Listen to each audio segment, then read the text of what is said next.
All right, folks, we're live.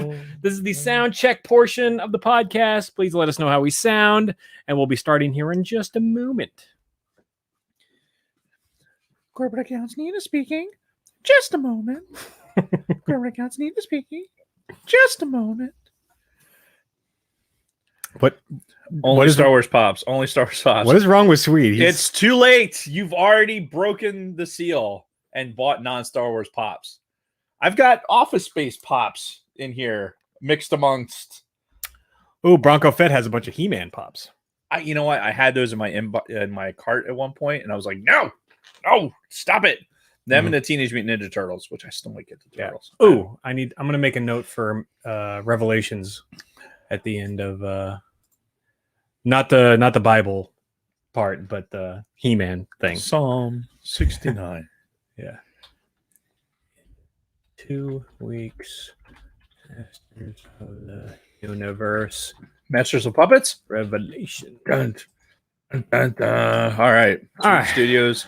Tevin. Hey, Tevin, haven't seen you in a while. In the house. All right, so everybody says we sound great, so I think we're Jesus, that was a lot of chat before we went live. Gotta love our dedicated followers. I love it. I have 3 non-Star Wars Pops. Sweet, I have 3 non-Star Wars Pops like within fucking an arm's length of. Actually, not so much here, but at home I have my Gritty, Philly Fanatic. I got a Bryce Harper, Reggie White, Carson Wentz. The list goes on. Yeah. I can't help it. They're so cute. Yeah. It's so fluffy. We could probably do like several episodes just on Pops figures. Facts. Just like we could probably spend 45 minutes just calling out the Pop figures that are in our presence. Mm-hmm. But just touching up on everything that's available out there and all the different genres. And... Yes. If only we were being like paid by Funko. I know, right? To like represent their product. Need that sponsorship. And sadly, I'm probably not a drop in the bucket of Pop collecting. Yep. Ooh, Isaac's in the chat as well. Isaac, head up.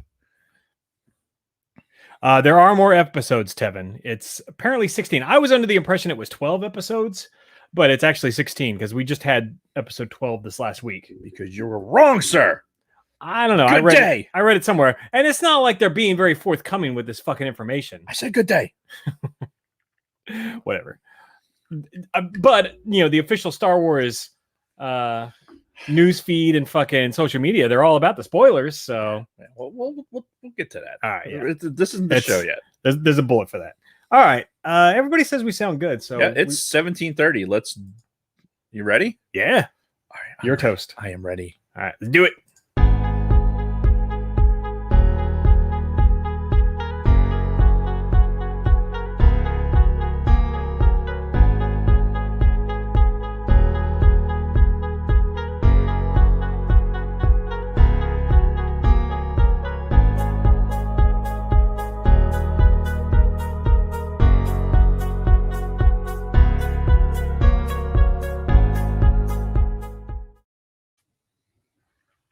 To Aunt Lynn.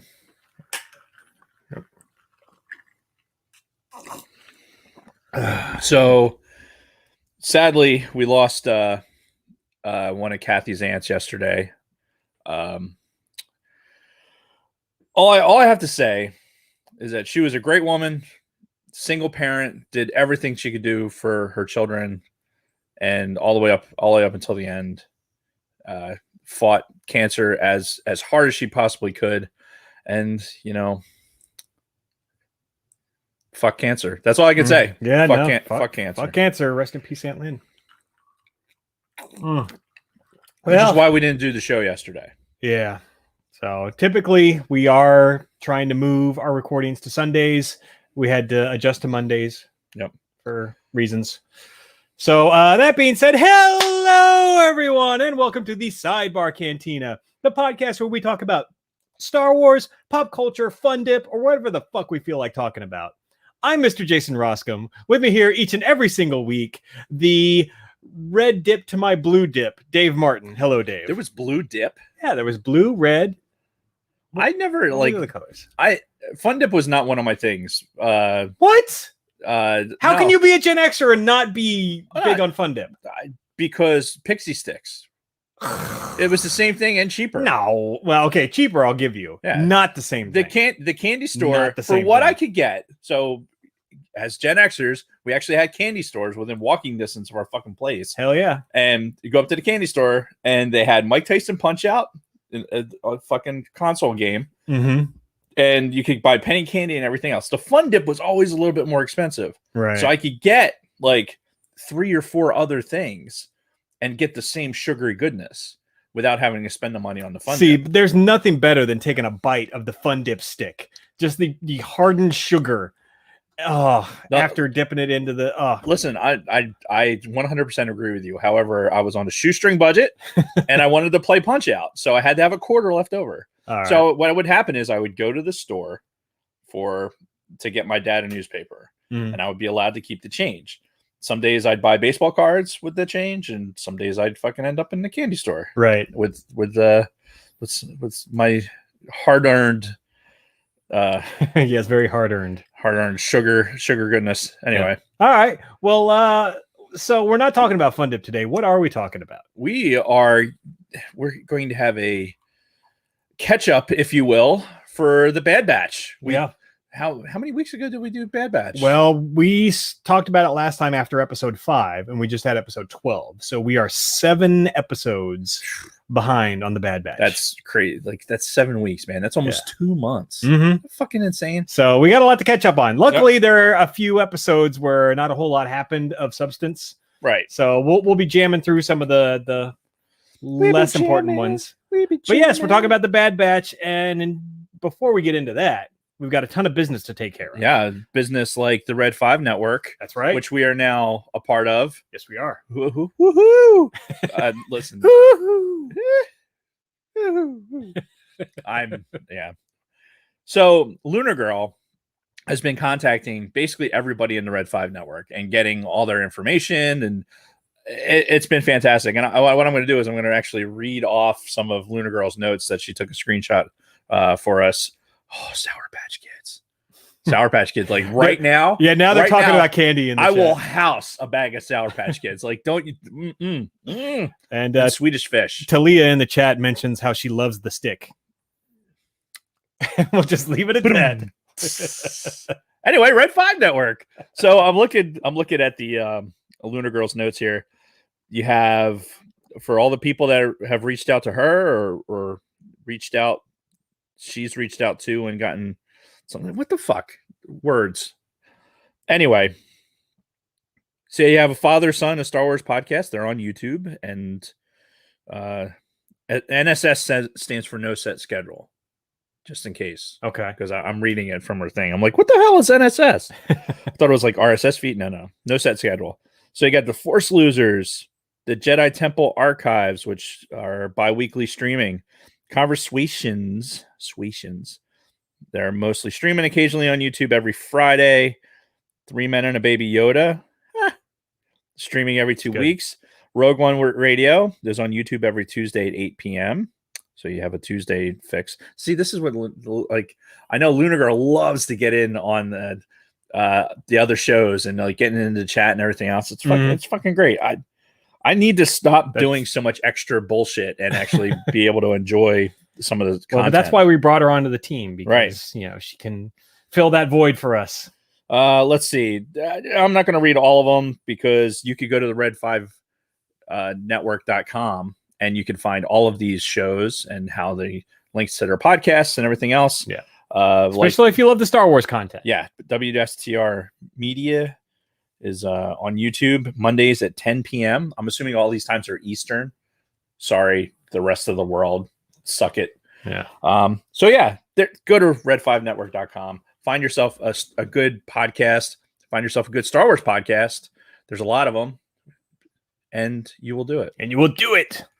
Make the sacrifice. At some point, I'm actually going to have an organized fucking thing that I'm going to read. That's fine. But probably not. I mean, honestly, like how many times did I do that for the our other sponsor, Just Yeah. fucking Well, and honestly, if you're new to the show, our unofficial slogan is "Fuck it, we'll do it live." So Yeah. that's just how we roll. we're doing it live. You got some other notes in here before we get into our weeks. I do. So for those of you who are playing the Sidebar Cantina drinking game at home, what just Mhm. happened? My PC has low storage. I need to delete some stuff real quick. Carry on. So there's a Sidebar Cantina. I'm so distracted by what Jason's doing right now. He's like, the screen's blue, like everything's changing. I just need to Delete some porn. delete some. I gotcha. You just mind your business. Those files are so small though. Unless you're Just in no. unless they're in HD. It's so small. So anyway, if you were a member of the Sidebar Cantina Facebook group, there is a drinking game that Luna Girl, again, Luna Girl's the best, had posted in there basically the criteria for the drinking game. And one of that criteria is if we say the word sidebar, which is the nexus kind of like how the show turned into the Sidebar Cantina. Mm-hmm. If we say the word sidebar, then you drink. Well, our good friend from Swede Studios, Big Swede himself, had jury duty last week. And I saw the pictures on Facebook. and apparently the word sidebar was used a great deal. Mm-hmm. So he got a little sick of the word sidebar. He like at one point he sent me a text message that said, you know, I don't know if I'm going to be able to listen to the show because of fucking sidebar. So I don't know about you, but I don't know that if you go back in all of our podcasts before, I don't know how many times we've actually said the word sidebar. We just kind of do it, right? Thousands. You think so? I think we just sidebar into it. And then like, Well, sometimes I know in the beginning we really emphasized the sidebar, right. but as the show progressed, we just got into the Yeah. sidebars without actually So, but acknowledging it. we need to make it a point to make sure that we are actually saying the word sidebar because Lord forbid that somebody does not get drank on this fucking show playing the drinking game. In the chat, Swedes just say, "Stop saying sidebar." Sidebar, sidebar, sidebar, sidebar. Oh, Anyway, I love so this yes, show. Sidebar Cantina. All right. So we had a little bit of breaking news today. Okay. And it's kind of relevant to a lot of the things that we're interested in and the things that some of our listeners are into or some of our fellow podcasters, specifically the Escape Pod guys. And that is Kevin Smith announced today that Clerks 3 is officially going into production starting next month. So going back to the Quick Stop in Leonardo, Yep. and we're getting Clerks 3. I know he's been talking about it pretty much since Clerks 2 came out, Right. and we're finally getting it. I feel like if you follow him on social media, this was kind of a foregone conclusion. So this wasn't really necessarily breaking news. But I'm excited about it. It has the potential to be something good. Yeah. I'll put it to you that way. I'm not getting my hopes up. This is one of those where I'm like, I don't need this to be a festival of fucking, here's these people, cameos and shit like that. Like I wanted to get more to the roots of like these two idiots and the shit life that they have. Right. And I think it's for us, it's pretty relevant because these guys have been about our same age Yeah. the whole time. They're a few years older than us, but kind of like the same age growing up and everything. And I remember when Clerks 2 came out, he basically framed it as the two slacker teenagers right out of high school. And then Clerks 2 was what happens to the angry young man when he turns 30. Right. So now it's going to be like, all right, what happens to these guys as they're like pushing their late 40s kind of thing. Getting into their 50s. I think there's a movie sticker on my. There is, right? Yeah, There. There's a movie sticker from Clerks 2 when they did the release. I bought a bunch of stickers, which surprisingly still have sticky. How long ago did Clerks 2 come out? 15 years ago. Yeah, that's a good long That was a run. time. And Clerks 2 I thought was pretty good. But yeah, Kevin Smith, since his heart attack, he's been, getting back into making movies and everything. Jay and Silent reboot was okay. Like it wasn't my favorite. Well, and that's what I'm worried. I'm worried that there's going to be it's the search for more money. So we'll see. We will see. I will definitely watch it. And quite frankly, I hope they don't do it in black and white because I know how much you hate black and white movies. Do I? Yeah. We figured that out last week. That's why you hate certain things, because it's in black and white. When did we talk about that? Last I was pretty fucking drunk last Yeah, week. you have to go back and watch the Full show. disclosure, there was something else that Kristen brought up, like something that I said or did during the show. I'm like, I don't remember that at all. You were on So- a mission. Well, You were on yeah, a mission last week. yeah. Fucking Well, shots of Fireball and I finished that 6-pack of beer. Like I finished that whole 6-pack. I during know. the show. I watched you and then I was doing shots for whatever reason. because reasons apparently. Yeah. So anyway, I wanted to bring that up because, again, we've talked about Kevin Smith, his movies. When the fucking Escape Pod guys came out, we went to the Quick Yeah. Stop in Leonardo. We Yep. went to Jay and Silent Bob's Secret Stash. Yep. So The Galactic Refugee Caravan. that's right. Before they were actually the Escape Pod. Go figure. So anyway, you ready to get into our weeks? No. No? We have to do this Oh! or that. That's right. Let's go on. I was way off. So anyway, yeah, we do a segment every week on the show called This or That, where our social media director, Luna Girl, puts up a poll on Instagram. And what is our Instagram, Dave? At the Sidebar Cantina. That's right. Woohoo! And Drink.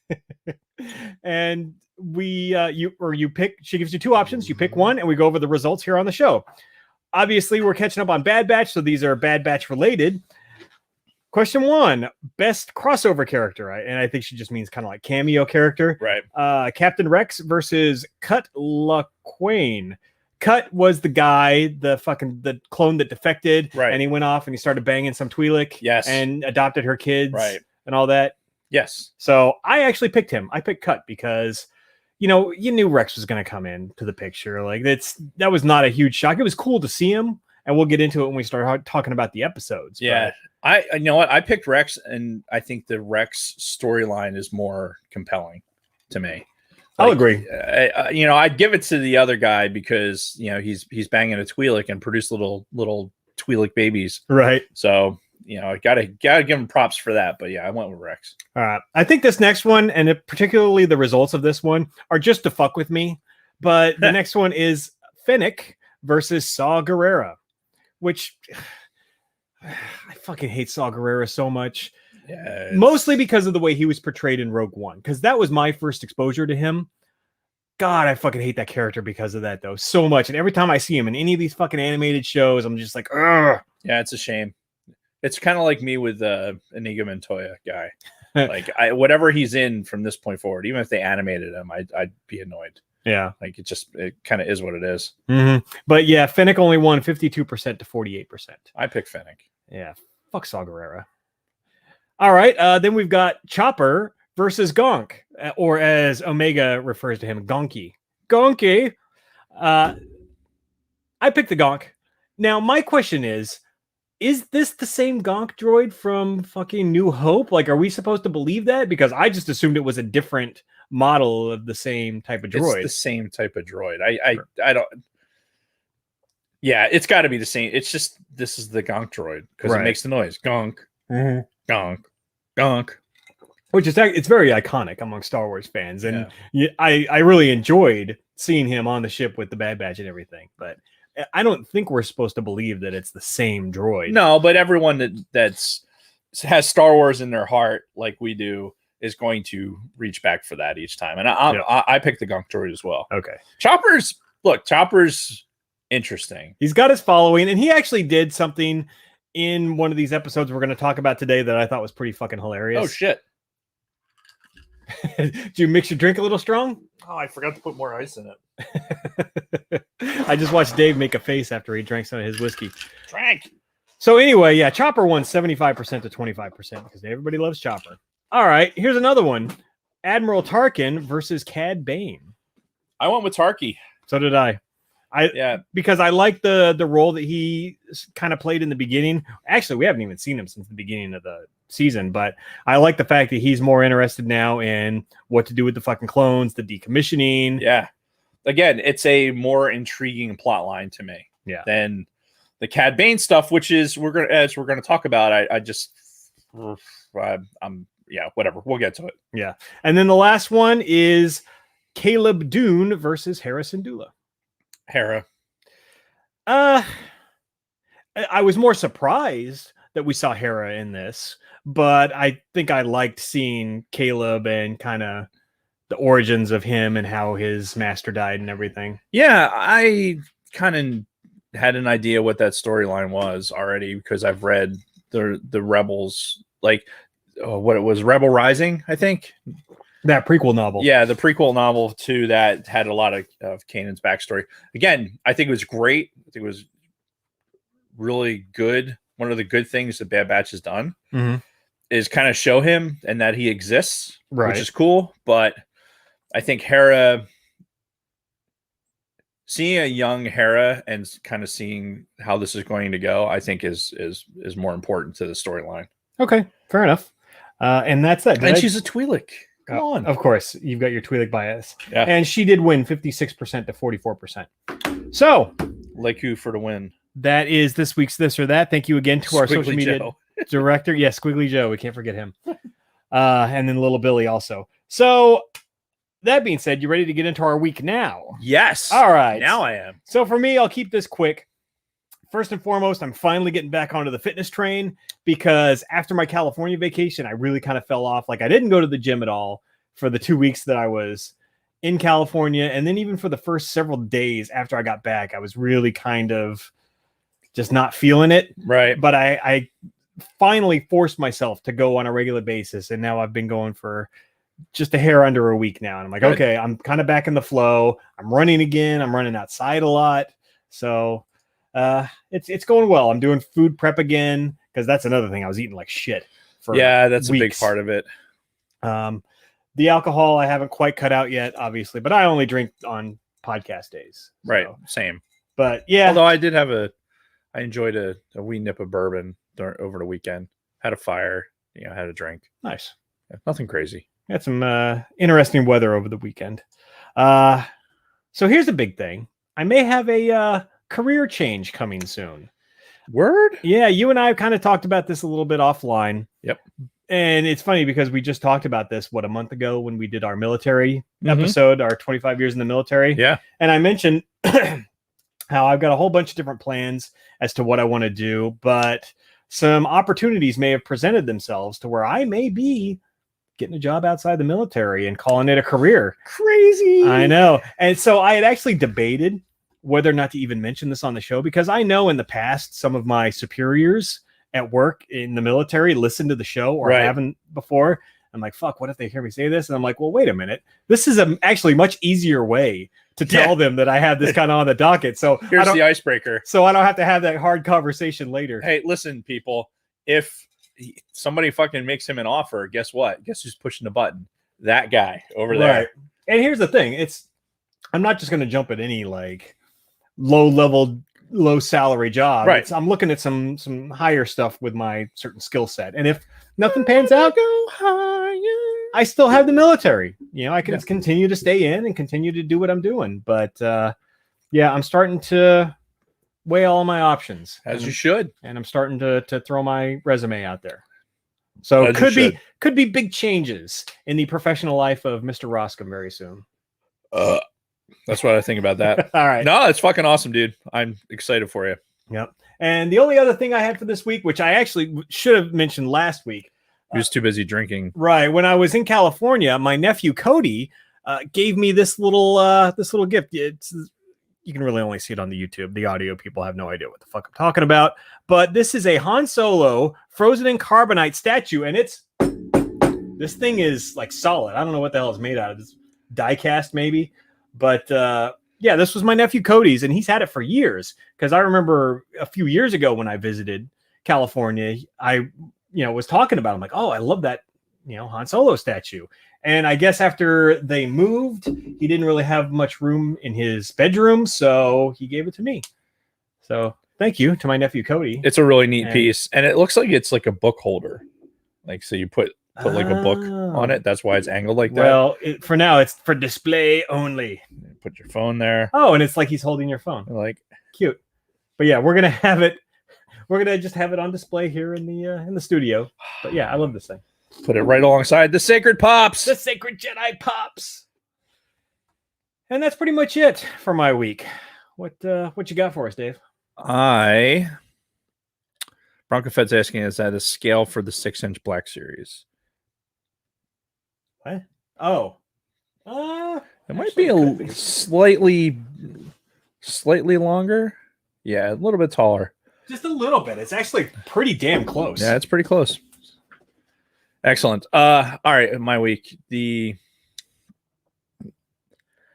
So Jason mentioned, I think you mentioned on the show last week, you're dealing with having a new roof on the garage. Yeah. When they came back and they're like, "Oh yeah, it's going to be another $2,500." Yeah. So we found a little spot, in one of the rooms that, after thorough investigating in the attic, discovered that there's like some flashing by the chimney that's bad, and we have an older roof. I mean, the roof is.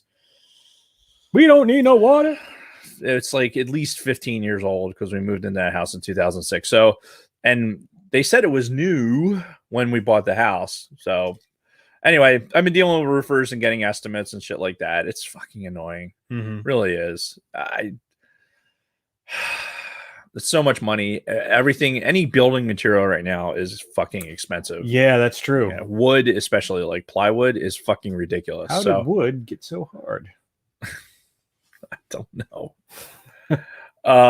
So anyway, I'm dealing with fucking roof nonsense. And I mean, as exciting as that sounds, yeah, I had a fairly low key weekend, aside from yesterday. So I'm going to prepare for a little rant here. Okay. I am a fan of the Oakley product. Okay. Right. I'm wearing Oakley glasses right now. I think mine are too. I've had Oakley sunglasses since for as long as I can remember. I started with frog skins way back in the day.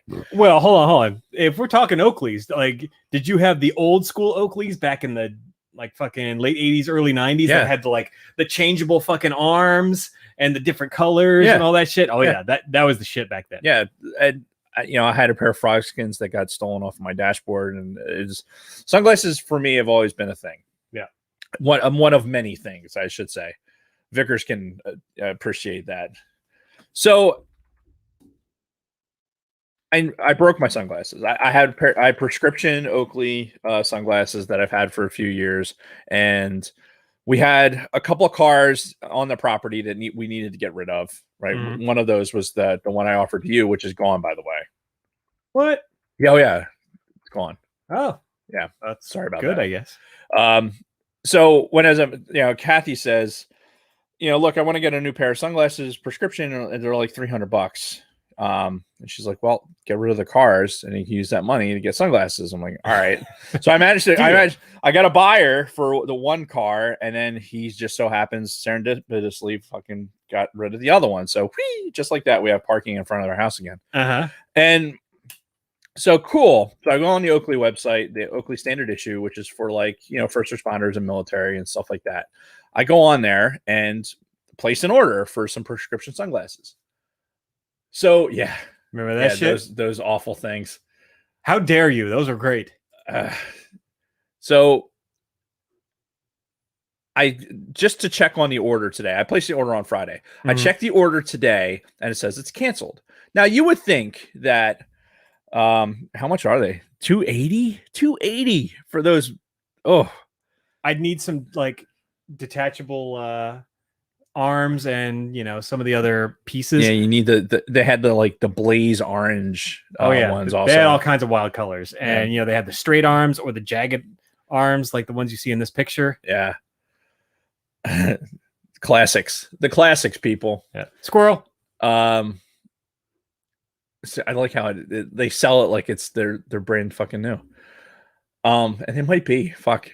Who knows? Anyway. So anyway, I go to the site and it says the order's canceled. I'm like, what the fuck? No email, no nothing. Just like, hey, we canceled your order. Yeah. I'm like, all right, well, I have some time. Let me call them. I hate calling. I hate fucking calling customer service, anything else. I hate talking to anybody on the telephone. Yeah, period. It's fucking annoying. So I call and get hold of some person, and I'm like, hey, this thing, it says canceled. I'm trying to figure out what's going on.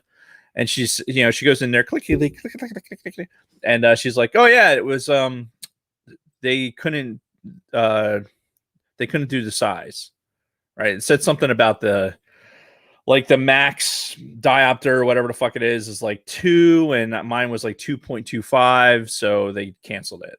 Like, okay. So how are they getting that number? Because looking at my prescription, I don't know how. I don't know how the prescription works. I really don't. We're not eye doctors. Yeah. So I'm like, I didn't even know that like OD meant right eye.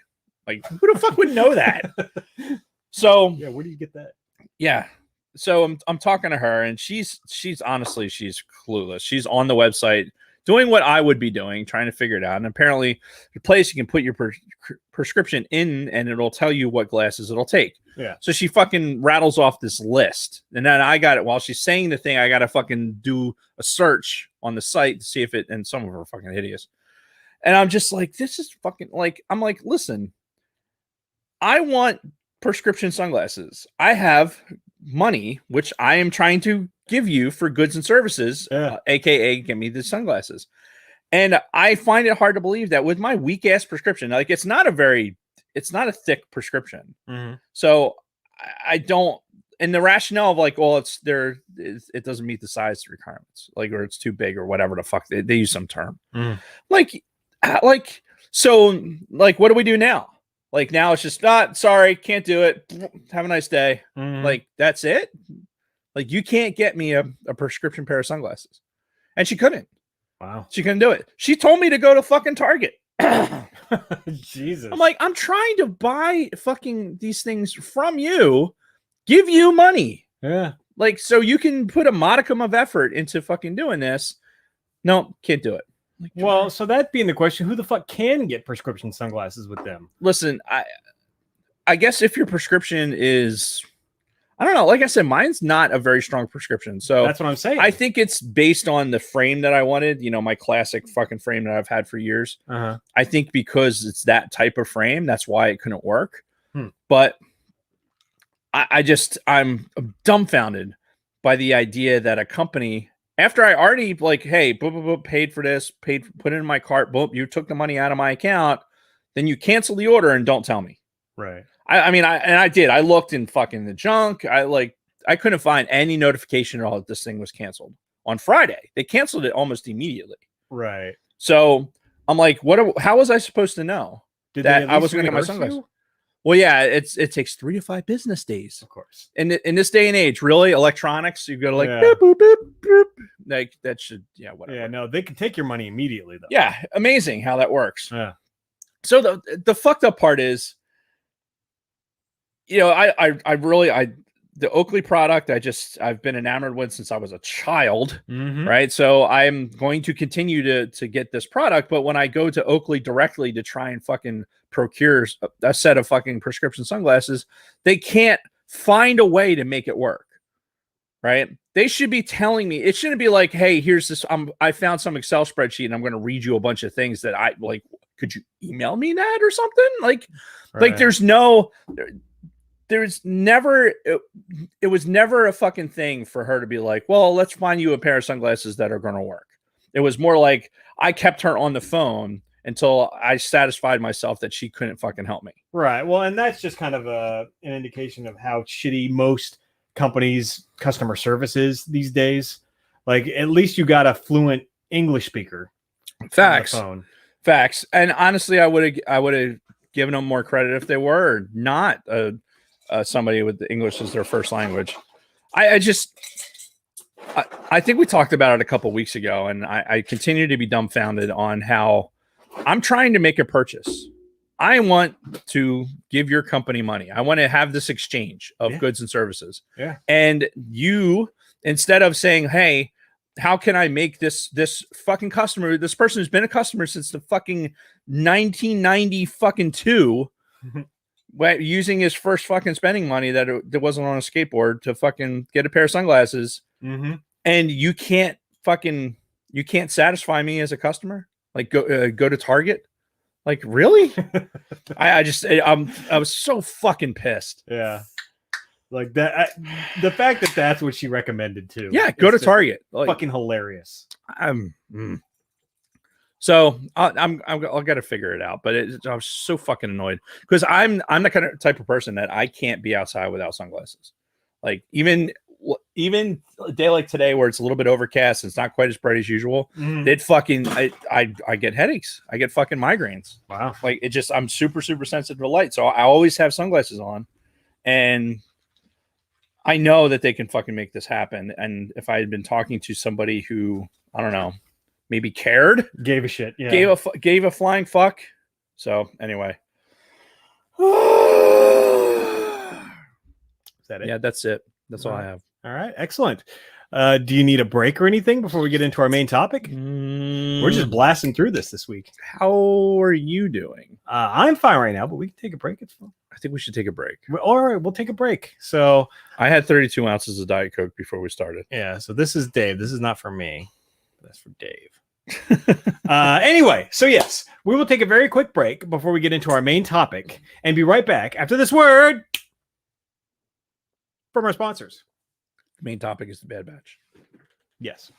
For those of you who are wondering why I'm talking about sunglasses. Oh my god.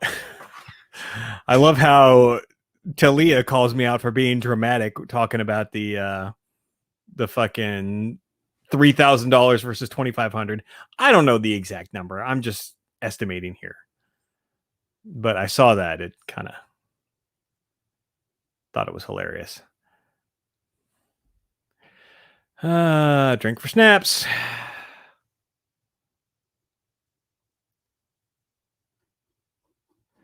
I appreciate the kind words about my potential career change.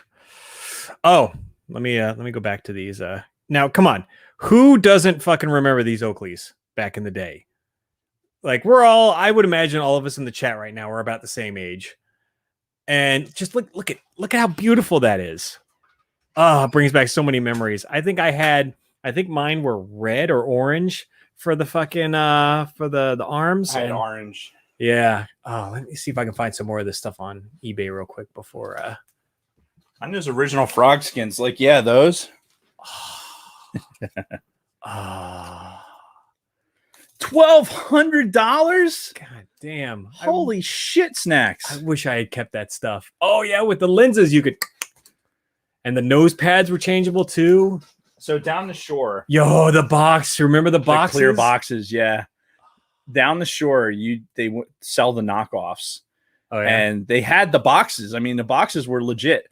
And honestly, those things were so fucking cheaply made that the knockoffs were as good as the fucking normal ones. Yeah. The only difference, honestly, was the knockoffs would scratch easier, like the whatever they put on the front.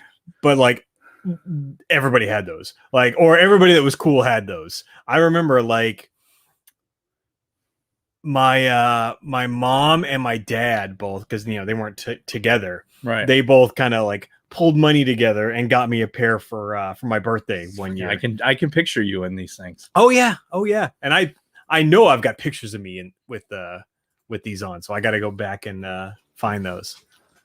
All right, I might as well go piss too, since yeah, that and a Swatch. Yeah, I never had a Swatch. I didn't have one either. Like I remember them, but that was not nearly as big of a thing. No, you know what was big when I was a kid, as far as like watches goes, were calculator watches. Right. You remember those? Yeah. Oh yeah. Yeah, those were fucking awesome. Yep. Hypercolor t-shirts. Yeah, those were really big. With the down handprints. the shore. And you had you had a hyper, like the best part of being down the shore is they had illegal trademarking shit all over the place. So you could have anything you wanted fucking, iron pressed onto a fucking shirt. So you could have Oakley shirts and sweatshirts and everything else. It's fucking great. Yep. Those were the days. I know. I think they still do that, to be honest. They probably still produce something like that, but I mean, It was. There was nothing like the late 80s, early 90s. Umbro shorts. Trying to remember what that is. Umbro shorts. There were soccer shorts, Uh-huh. right? They were like I'm just gonna throw a this. nylon material. It had like piping. Like I had this pair of red ones, red Umbro shorts, like those, except mine had white piping around it. Yeah, I don't remember this one. Dude, they had all. Maybe it's just the East Coast thing or whatever, but Yeah, I played soccer for a hot minute. Yeah, And those were like my go-to shorts. Like cargo shorts are for me now. I had Umbro shorts. I had a couple different ones. I had black ones with the white piping around them. Yeah, That doesn't ring a bell at all. Like my outfits would consist of like a pair of Umbro shorts, some sort of t-shirt, and my Sambas. My Adidas Sambas. All right. So anyway, go pee so we can get back to the fucking right. topic at hand. Yep. With the bad of batch. So progress on my pops. I've got Wrecker, Hunter, and Crosshair. So I'm on. This is going to be one of those completionist things, I think, for me with getting those pops. Guess Jeans, yeah. Well, shit. Who was the fucking Jess? Yeah, the Guess Jeans girl. Who was that? Christy Brinkley? Is that Christy Brinkley? Well, gonna have to Google that. God damn it. Because that was a big deal. That was a lot of teenage boy poster stuff. Was the Guess Jeans girl. Claudia Schiffer. That's what I'm thinking of. Guess Jeans girl. Oh, well, fucking what's her name was Anna Nicole Smith. Right. She was one of the original Guess Jeans girls. Yeah, I was saying how that was a big thing. Yeah. That was posterized a lot. Omega is currently a Target exclusive. Yes, I know. For the pops. The pops. Yes. The sacred pops. The sacred Jedi pops. All right, let me reset my mic real quick. Becca. Because it. Becca. We're going to talk about Omega and her fucking accent as we get going. Don't you worry. What was I doing? We were talking about Guess Jeans, shorts. After that, I don't know. I don't remember. God damn it. Oh. I had a dream that I was eating a giant marshmallow, but woke up to find out that actually I had just crashed my car into a daycare.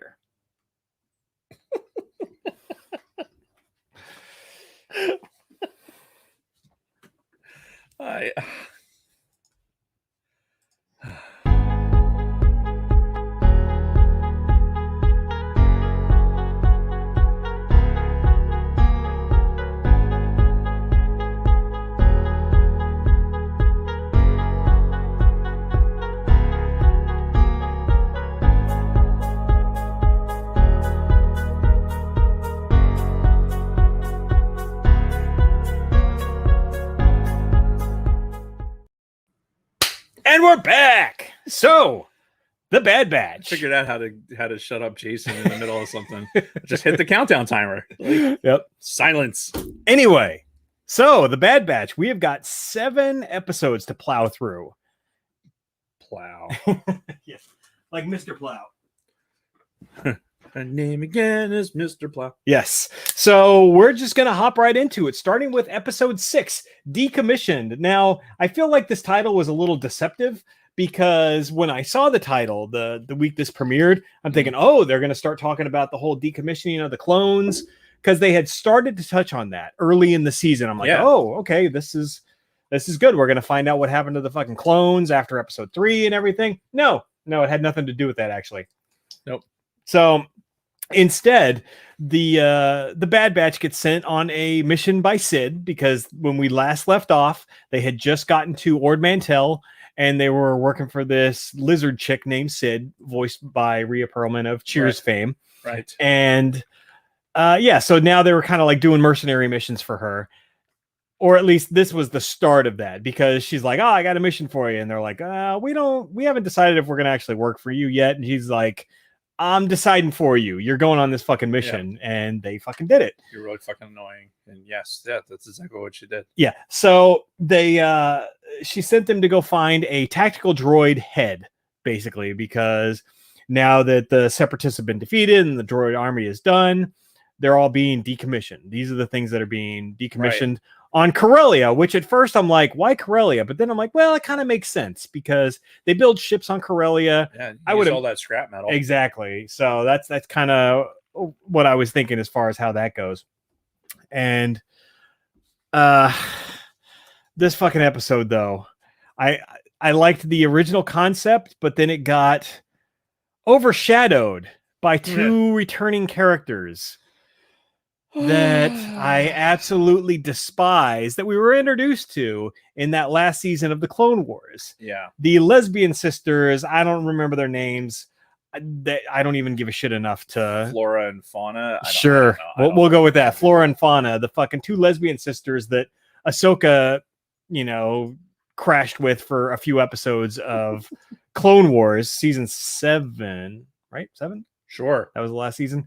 Yeah. So they were super annoying then. And hey, spoiler alert, they were super annoying in this also. And they were basically fighting with the Batch over the fucking droid head because they both wanted it for their own personal purpose. Right. So you're having, let's put aside the fact that it's these two nitwits. Yeah. And really what we're doing now is we're starting to what Filoni's doing, I guess, is he's starting to now collide, certain storylines. Sure. Like, so, all right, they were involved with Ahsoka. So now how do we bring what Ahsoka kind of had them doing towards the end and maybe working potentially with the rebellion? Right. How do we make these story arcs start to collide a little bit? Mm. So this is the element that they used.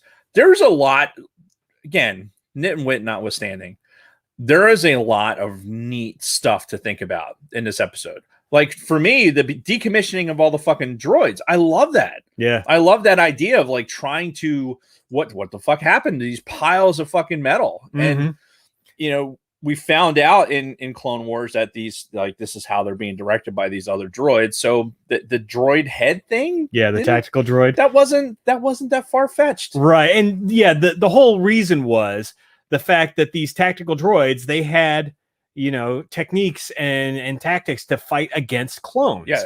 And now that the clones work for the Empire, anybody who wants to fight the fucking Empire, this is pretty valuable information. So yes, that makes a lot of sense. I just hate that it was fucking Flora and Fauna that were the two people. And by the way, not good people at all. They almost fucking killed Omega. They were fucking bitches to our guys, and they didn't try to like talk and figure out what the fuck was going on and be like, yeah, hey. Even the one that was supposedly the soft hearted one. Like, no, she was a fucking bitch in this one too. Fuck her. And I agree. I wasn't enamored with. Did you just fucking pull another bottle of this from somewhere? No, it's always been there. All right, I don't know why I'm just noticing it. Holy shit! No, I finished off this bottle. Okay. There was like this much left. Yeah, all right, that's what I thought. I thought I was having a stroke for a second. Yeah. So anyway, yeah, fucking Tweedledee and Tweedledum fight with the Bad Batch as they're trying to both take the fucking head for their own purposes. Obviously, the Batch, they were just doing it for money because Sid sent him out to get it and whatever. Yes, come to find out, fucking Flora and Fauna were involved with the rebellion somehow, and they wanted to use it for good. And long story short, the Batch lets him fucking have the helmet. Or no, the fucking helmet itself gets destroyed, but Tech had made a copy of it. Right. He had this fucking data stick and stuck it in there and did a copy paste of all the data before the fucking head got destroyed. Yep. Smartly. Yes, which makes sense. Yep. Because you would think that technology would exist pretty readily. Now, the issue is, after they get out of Dodge, after they get out of Corellia, a lot of battles with fucking like local troops and all that, they fucking just give the data copy to the fucking lesbian sisters. Why not make another copy before you just do that? Well, how did we know that they didn't? Like, if you can make one copy, then why not make another? Well, because in the next episode, Sid talks about how they fucking botched the previous mission, and now they got to fucking make up for it. So I think I don't necessarily believe that they made another copy, but I think that they're trying to show us that the Bad Batch, even though they're out there doing mercenaries, kind of like they're trying to take care of themselves, not necessarily be part of the fucking resistance, man. Mm-hmm. But at the same time, they're like, right is right. So by giving this to the people that are going to use it against the Empire, as opposed to giving it to Sid, who's going to fucking give it to God knows who. Right. Because they don't really know. then like, okay, well, let's just give this data to them and say, oh, yeah, we fucked up. We didn't get anything. Out of I see it. what you're saying. You know what I mean? Like, yeah, it was a deliberate action to keep it from Sid because they don't know where Sid was giving. All right, I'll give you that. And we had one scene at the very end of this episode where the fucking bitch sister is called somebody and is like, oh, we got the fucking data. And by the way, these fucking defective clones are somewhere. Oh, man. For the audio audience, just you're missing out if you're not subscribed to the YouTube. That's all I'm going to say. There's some interesting chat going on right now. Anyway, God damn it. Yeah. Derailed. Completely derailed.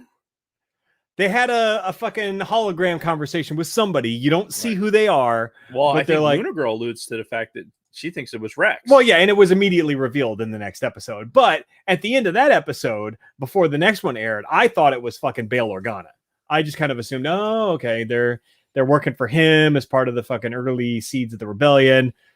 Next episode, no, we find out immediately that it was Rex, because the next episode starts with them in fucking Sid's Cantina. The next episode was called Battle Scars, by the way. And it starts with fucking Rex in their little hideout. He's in disguise. Those listening to the audio don't see me doing the air quotes because, he mentions how he's been keeping a low profile since the end of the fucking Clone Wars. But he's still wearing his fucking clone armor with the blue pinstripes and all that. I think we're supposed to believe that clone armor is so common that people don't fucking pay attention to it. Because, yeah, they constantly, like the fucking Bad Batch. Oh, we're trying to maintain a low profile, but we're going to put on the same shit that says 99 on their fucking helmets. But yeah, we're just going to keep going and doing what we were doing before because, I don't know, reasons. I guess because if you're in a massive galaxy, keeping a low profile is probably pretty easy when you're dealing with. I guess we are operating in a world where somebody who's looking for some kid with the last name Skywalker could be on the same planet with said kid and not find the kid named Skywalker.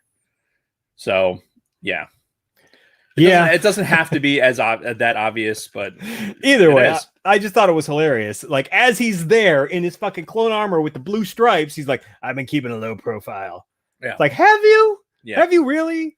Well, I mean, he could have been hiding under a rock, like Patrick Star style, and then fucking popping out. Yeah. I don't know. So, the last episode, or the last time that we had talked about the Bad Batch, they were starting to give us hints about Wrecker's fucking chip, right? Because Wrecker kept having fucking headaches. Yeah, we talked about this when we were in the other episode. Yep. After he hit his head, he was obviously kind of struggling, and they were foreshadowing something like this happening. Yep, and they did it the last episode, the decommissioned episode, and then of course at the beginning of this one in Battle Scars, it's immediately apparent that something's like fucked up in his head, and Rex is like, hold on. And he starts reaching for his fucking gun. Right. He's like, what the fuck's going on here?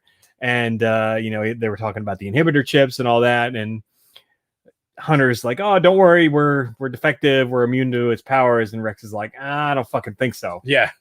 No, we're going to have to go to meet me on this planet that has a bunch of fucking wrecked ships that happens to have a medical droid that functions. That's going to take these chips out. Right. And by the way, so the planet they go to is Braca. Right. And as soon as I saw it, I'm like, this looks exactly like the fucking planet that you start off on in Jedi Fallen Order. Yes. If you remember where. Oh, yeah. That fucking great opening scene with the TIE fighters and shit being crunched up. Yeah. And fucking great. I looked it up, and indeed, this is the same planet. So this planet that they meet Rex on, this fucking starship graveyard, is that same planet that you start on in Jedi Fallen Order. So that's the good parts of Star Wars canon kind of coming together. So yeah, they meet at the fucking ship graveyard, and at one point you can tell that they know there's like something, because there's water there, like there's a level of water at the bottom of this place, right? And you can see like something moving underneath. Yeah. So I'm thinking this is one of those fucking trash droids that we saw like on the fucking Death Star. But when we see it later, is that a fucking Rathtar? Like, No. are you hauling Rathars? No, it's a Dianoga. Okay, so it is Just- one of the fucking trash. It is the trash thing. Oh, out of that okay, other one. because it looked a lot more like the fucking Rathars. Well, no, from because they Force say it Awakens. later on. Like, Oh, they did? Yeah, Oh, I they totally actually missed it's part of the dialogue later on. They talk about the Dianoga scaring off the other scrappers. Oh, okay. Well, and then as soon as they get to the fucking med bay in this old ship, fucking Wrecker's chip like kicks in Yeah, like permanently, and he's a fucking savage when he's under the under the chip influence. Like he was like fucking evil, and it was pretty wild as they were trying to fight him off, and you know, obviously he has a bond with Omega. And you know, she had to kind of like run away and hide in a fucking little med bay, right. which, by the way, had that same fucking medical symbol that we see in the Battlefront games. Oh shit! Yeah, I recognized it immediately. It was on the fucking door. I'm like, oh, that's the fucking the medical symbol. Yeah. Oh, it's which battle? That's the From the first Battlefront, Fr- from the 2015. from Docking Bay 94. Like when you're running through and you're in that back area. I know exactly what you're talking Yeah. about. That's fucking great. So I love again the whoop, whoop. So but yeah, no, Wrecker is like he ain't fucking around, and he's looking to kill some motherfuckers once his chip activates. That version of Wrecker is what they wish that they could have the other clones be doing. Mm-hmm. You know, like how do we get fucking this Wrecker type personality, this Dr. Destructo type thing? Yeah. Hulk smashing everything. Mm-hmm. Ultimately, like between Omega distracting him and fucking Rex coming at him from behind, they're able to subdue him, get the fucking chip out, and then they get everybody's chips out. Right. Then Rex basically has a goodbye moment with Hunter. Mm-hmm. And, you know, I think this is starting to plant the seeds of the Batch getting involved in the rebellion, because Rex tried to like coax them into like going where he's going, and he's like, you're soldiers, you know, what else are you going to do? This is what we were bred to do, was to fight. But Hunter isn't convinced yet. Right. But Rex kind of left that door open, you know, if you guys if you ever need anything. It's very interesting. So I came away from this episode with how convenient we don't have to worry about the chips anymore. Right. Because now it's done. Now we don't have to worry about inhibitor chips or anything like that. Just with Crosshair. Yep. So cool. Take that out of the fucking storyline. But now you have this. How do we get, even with the rest of these episodes, right? How we have the Bad Batch like in and around all of this fucking canon that we already know. Right. How do we? This episode in particular, with the one with Rex, made me really like, how the fuck are they going to finish this? Yeah. What are they going to do to make these 4 characters, 5 if you count Omega, right? What are they going to do? Like, how are they going to fucking make them fucking disappear? That's a good question. I have some theories, and as we go along, we'll start talking about it. But no, it's a very good question. And again, we don't even know how many fucking seasons this is going to go for, because the initial, like the first thing that I had heard was it was 1 season, 12 episodes. Well, now it's 16 episodes, and I've heard rumor that they might be getting another season. So who the fuck knows how long this is going to go for before this entire story is resolved? I guess we'll find out something in the next 4 episodes as we get closer to the finale. Find out next week, mister. Yeah. So the next episode that we have is called Reunion, and it starts basically back on Camino, where you know, they're still talking with the fucking Kaminoans, and they're trying to figure out where the fuck Omega is, and all kinds of stuff going on. And the Kaminoans are they want Omega. That's their big thing, right? What's the main guy's name? Lama Su or some shit like that. No, Lama Su was. I thought Lama Su was the one that they sent to get Omega. No, that was Tanway. Tanway. Oh, okay. Yeah. Then I think it is Lama Su. I think that's the other name. Yeah. So they're basically still looking for Omega, and kind of still looking to, you know, be in good favor with the Empire. Right. That's sort of their. I don't think it has anything to do with the Empire. No. Like everything that's happening with the Kaminoans is more about how do they sustain their what's the term? Like how do they sustain their edge in this, I don't know, making this war machine. Sure. You know what I mean? It's the, okay, we have this fucking technology that we're trying to hide from, from the Empire because reasons, right? Right. They believe that with the initial genetic material from Jango Fett that they can make better clones, I guess. Like there's an ulterior motive there. It has nothing to do with the Empire. Right, which we still haven't gotten to yet. And there's more theories, especially as we get more revelations throughout these episodes. But anyway, the Bad Batch is still on Braca at this point. At the end of the last episode, they said goodbye to Rex. They got spotted by the local scavengers, and that's where. Which, how do they go fucking banging around like that and not? Whatever. That's fine. That's fine. Fine. This is a kid's show, right? Yeah. This is a kid's show. Well, is it though? Like that was one question I had that we were going to talk about at the end, as like who the target audience truly is for this. It's not a kid's show, right? At least not the way I'm watching it right now, right? So they're still on Braca. They're still in this fucking old Republic starship, and they're like, "Well, fuck, this thing is loaded to the fucking gills with explosives and fucking weapons. Let's haul all this shit back. We could sell it to Sid and make some more fucking cash." Right. So which perfectly reasonable. Sure. Well, and scavenging has been established already in canon, with Jakku and Rey and all that. So we know scavenging is a big business. I mean, there's a whole fucking scavenging guild on this fucking planet. Well, but it's it's weapons, right?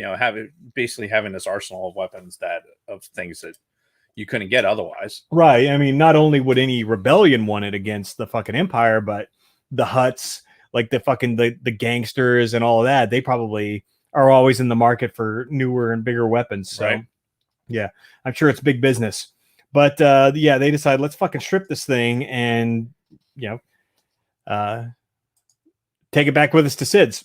As much as they can put in their little backpacks. Right. Yeah. Take only what you need to survive. Right. And most of them ain't carrying shit. It's all fucking Wrecker. Yeah. With like just carrying all kinds of big shit on his fucking shoulders. Which, yeah, if you had some dude walking around like that, like, all right, here, carry everything. You good? Cool. Yeah. You seem to be enjoying it. So we're going to go ahead and let you keep doing it. Right.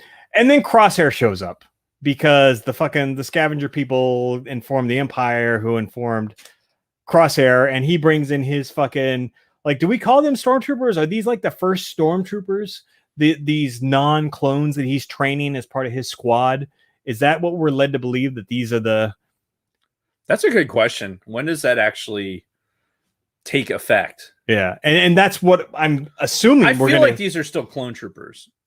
Well, no, because this was like one of the first episodes after Crosshair is fucking chip activated, was he's training non-clones, and they're the ones that are always with him in the armor. They're not fucking clones, like the 4 or 6 people or whatever that are always with him when he goes somewhere. Now they have clones with him as well. Yeah, he's commanding a lot of clones. But there's that core group of like 4 to 6 people that are not clones that he's like training up.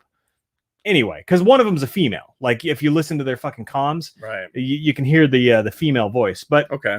Anyway, they all fucking show up. They fucking find the badge, and there's like, chasing through the fucking ship and everything. And it gets to a point where they're like in a fucking engine of the ship. One of the ion engines. Yeah, and they fucking Crosshair's crew starts the fucking engine, and they're like, "Ah, shit, we got to get out of here." Yeah, brilliant. Yeah, like how do we flush them out? I don't know. Turn the fucking engine on. Ooh, I like that idea. Yeah. So they do something. I can't remember even what they did, but they did something to like fucking fuck up the engine. They basically planted explosives around the. That's what engine it was. And it blew it to smithereens. Yeah, and blew it off. And in the process, Crosshair gets his whole fucking face melted off. At this point, he still lived. He's still alive. Right. But he got the fucking. And let's face it, if this was reality, he would have been fucking a skeleton. Oh yeah. After all of this, but it's Star Wars. Physics aren't really a thing. But he got burned pretty good. They put a Darth Vader mask on him. Well, no, they put a Dengar mask on him. they put like these fucking wraps around his face to the point where after this episode aired, a lot of people were starting to theorize like, oh, is fucking Crosshair actually Dengar? Which I'm pretty sure there's enough. No, there's no fucking way. I'm just saying, like, there's no way. How bad do you have to be reaching to fucking? it just looks the same. That's all. Like, I guarantee if we Google Crosshair Dengar right now, there'll be some comparison shots. Crosshair Dengar. People. Listen, not every fucking thing has to tie into every other thing we're doing. I'm not saying you're wrong whatsoever. I'm just saying a lot of people were making that connection. No.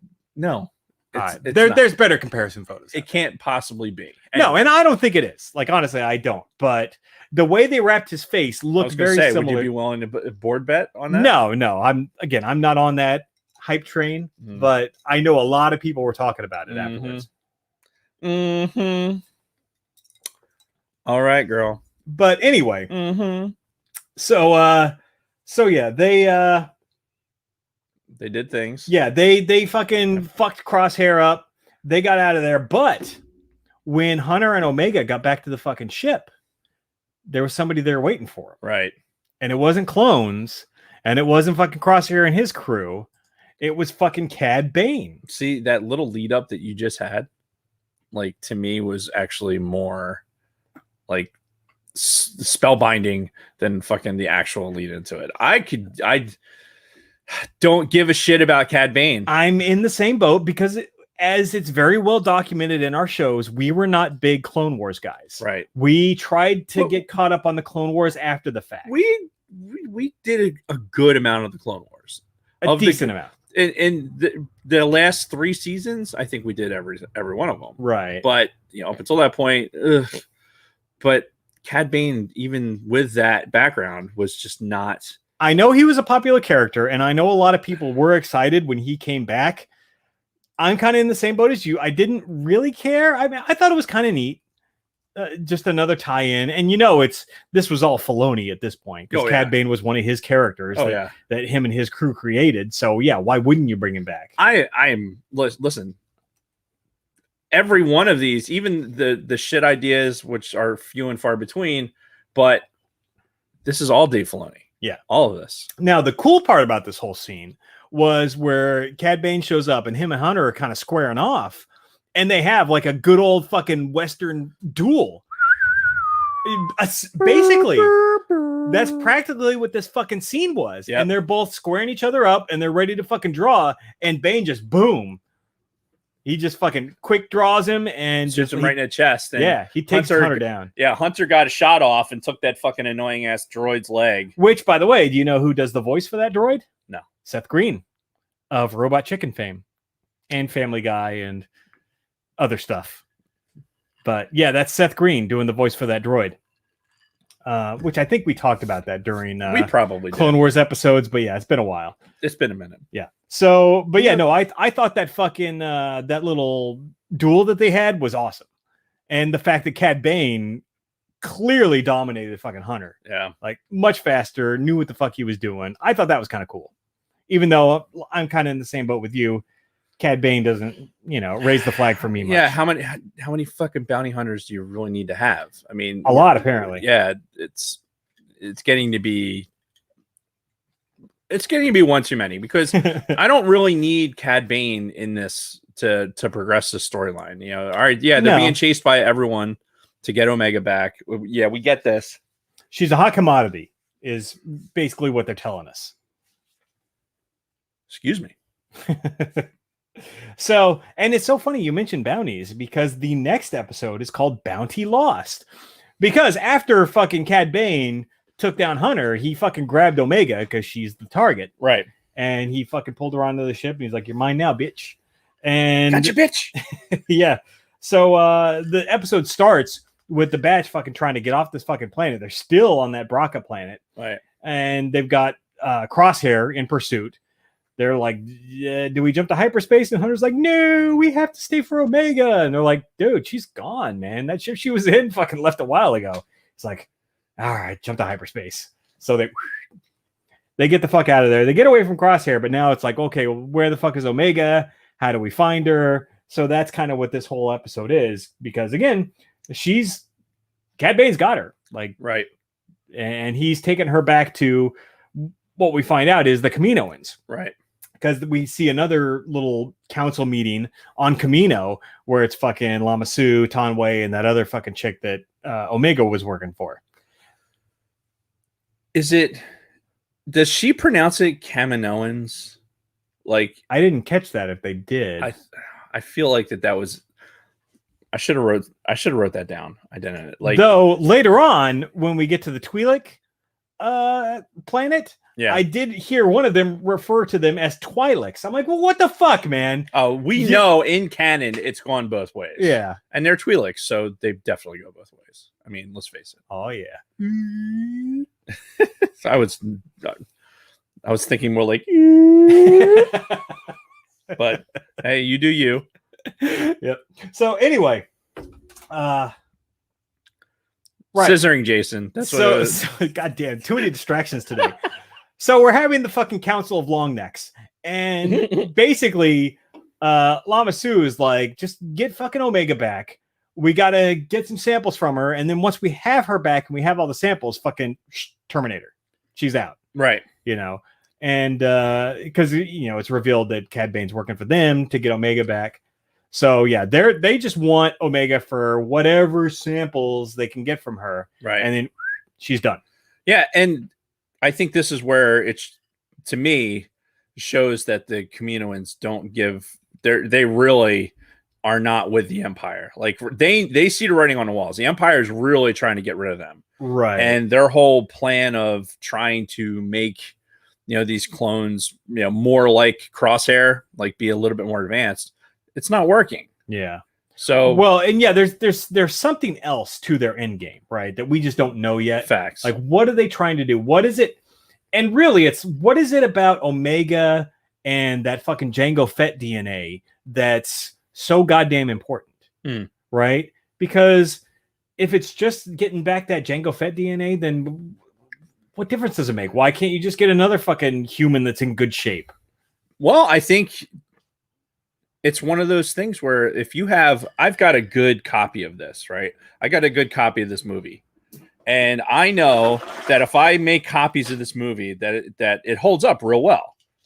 So I want to have that original to make copies from because I know that it'll hold up well. Whereas if I get another aftermarket one, it may have defects that you can't see and you can't clone it as well. It's a proven product, right? They had the Jango Fett DNA. This is a proven product. They made millions of this guy. That's a really good point. The fact that that it works. Yeah. Who knows how many fucking not so good products they went through before they found one that's like, all right, this one works. And it really makes me wonder, did they try, like when after Jango Fett gets killed and we don't really see what happens to Boba Fett, did they try to reel Boba Fett back in at some point? They might have, but he could have been just really elusive at that point and just been fuck you. He had Slave One, so yeah. No, that's a really good point. And the fact that we're getting ahead of ourselves because we haven't actually gotten to the big Omega reveal yet. But Swede is talking about, but Jango wasn't force sensitive. He doesn't need to be, right? And we still don't have confirmation for sure that Omega is either. No, I think when we're trying to grasp at what was significant about Omega, we're about to talk about into the reveal, but I'm not like. I don't need him to be force sensitive. None of the clones are force sensitive. It's not unless it's just popped into my head. So forgive my stream of consciousness. But if there was some element where because there was some force sensitivity that made it more clonable, like maybe that's the reason. But potentially. I personally, I think that like if you have here's this genetic material, we made it 1 million times, we know it works. We want to make 1 million more. We need to have the original material. We can't fucking pull it off of one of these fucking older ones because it's changed. Obviously, each clone has changed a little bit. Yeah, and it was actually right after this fucking meeting is when the batch. Excuse me. Well, when Tech reveals to the rest of the batch, like, this is why they want Omega, because, and I wrote this down, and I quote, she has pure first generation DNA. Obviously, this raises some questions. Mm-hmm. You know, if she is a pure clone of Jango Fett, there's still one very obvious difference between Omega and Jango Fett. Well, I mean, chromosomes are chromosomes, right? So you can be a DNA copy, I guess, but have the fucking not have the Y chromosome, I guess. All right. And I guess that could be her defect because, again, she was one of the 5 original Bad Batch. So maybe her defect was the fact that she was a female rather than a male clone. I don't know. I don't think she was part of the Bad Batch. Well, no, they mentioned that in like the 2nd episode or something like that, that there were 5 defective or enhanced clones. And it was our guys, and then she was the other one because Echo wasn't. Yeah. I don't know if that still holds up. Either way. Stay tuned, folks, because I think that she's, if we're looking at the timeline here, that she's about as old as Boba is. So I like Jango wanted to keep a fucking, basically a child for himself. Right. They probably made these two. One of them turned out to be a girl. They fucking, all right, we're going to put her over here. Yeah.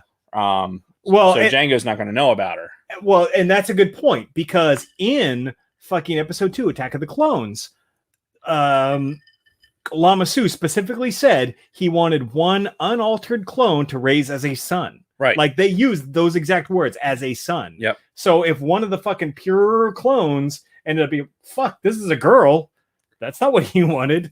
We'll just, like you said, kind of tuck her away and we'll just, keep her over here because it's an age thing. Like there's no age enhancement or anything else. Exactly. Whereas the Bad Batch, obviously they have had growth acceleration. Exactly. Yeah. So, all right. It's because again, I feel like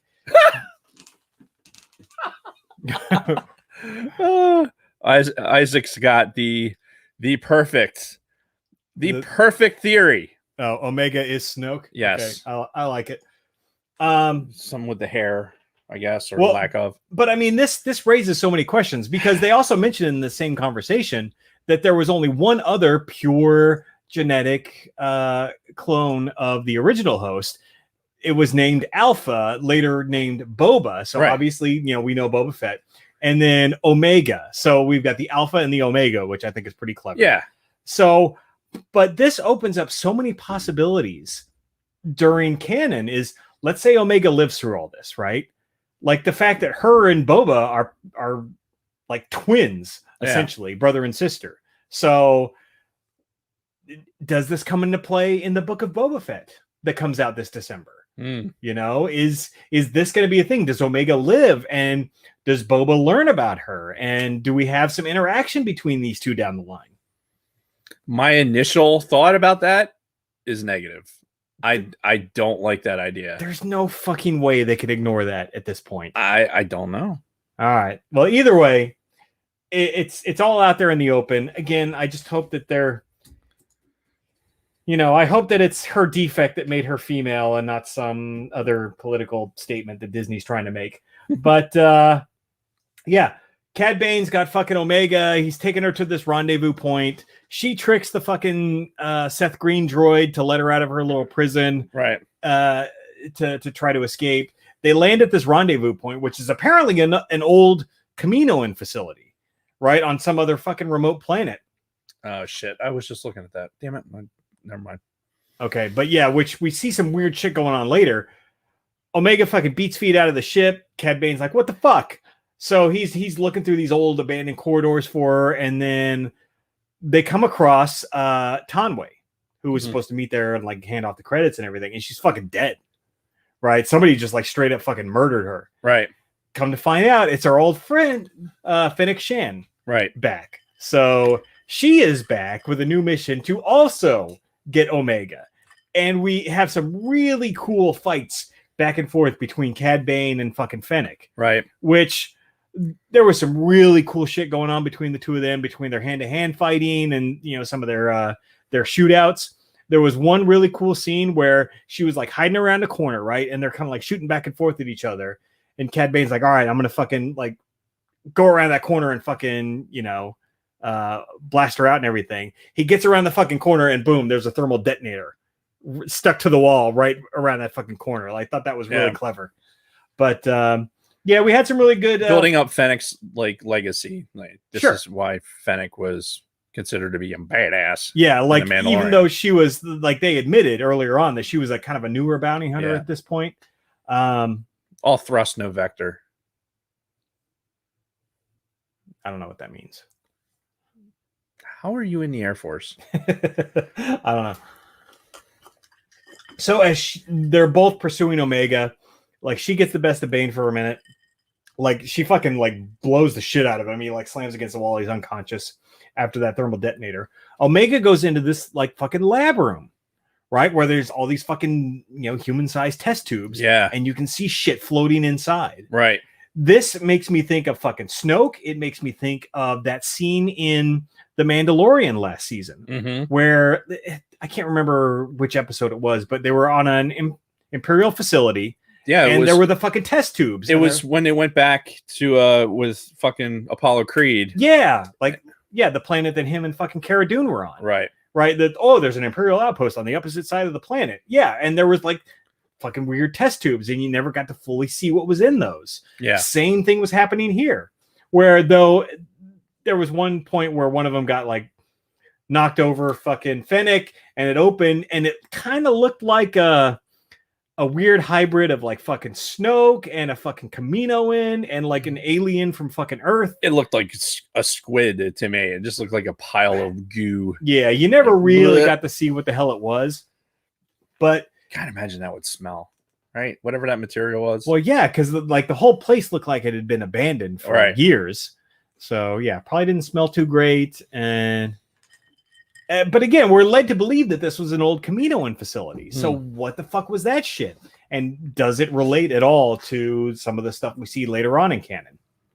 Anyway, long story short, fucking Fennec and Cad Bane continue to fight. Omega gets away in a little escape pod, gets picked up by the Batch. Mm-hmm. Fucking Fennec, he fucks off, or she fucks off Cad, and everybody goes about their merry way. Right. Come to find out, the fucking female Kaminoan that Omega worked for hired Fennec to make sure that Tanway didn't take her back to Right. Kamino. This is an interesting little love triangle that's Yeah. happening with all this. Right, because this lady that Omega worked for, apparently she actually like cared about her and didn't want her to just get fucking offed once they extracted all of the rest of the Jango Fett DNA from her. And that's the end of that episode. I actually wrote down, though, that this was the best episode so far of this series that we've been doing.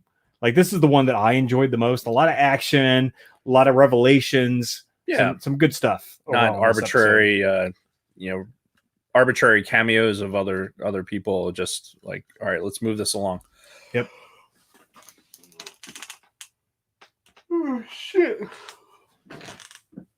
Go ahead. You're Next. right. All right. So the next episode is Common Ground. We can really blast through this one because as far as storyline goes, nothing substantial happens pretty much at all in this episode. It takes place on the planet Raxus, which was the former capital of the Separatist movement. Right. The Empire rolls in and they're just like, no, we're fucking in charge now. And you, Senator Guy, you tell your people to fucking fall in line and we'll be cool in the gang.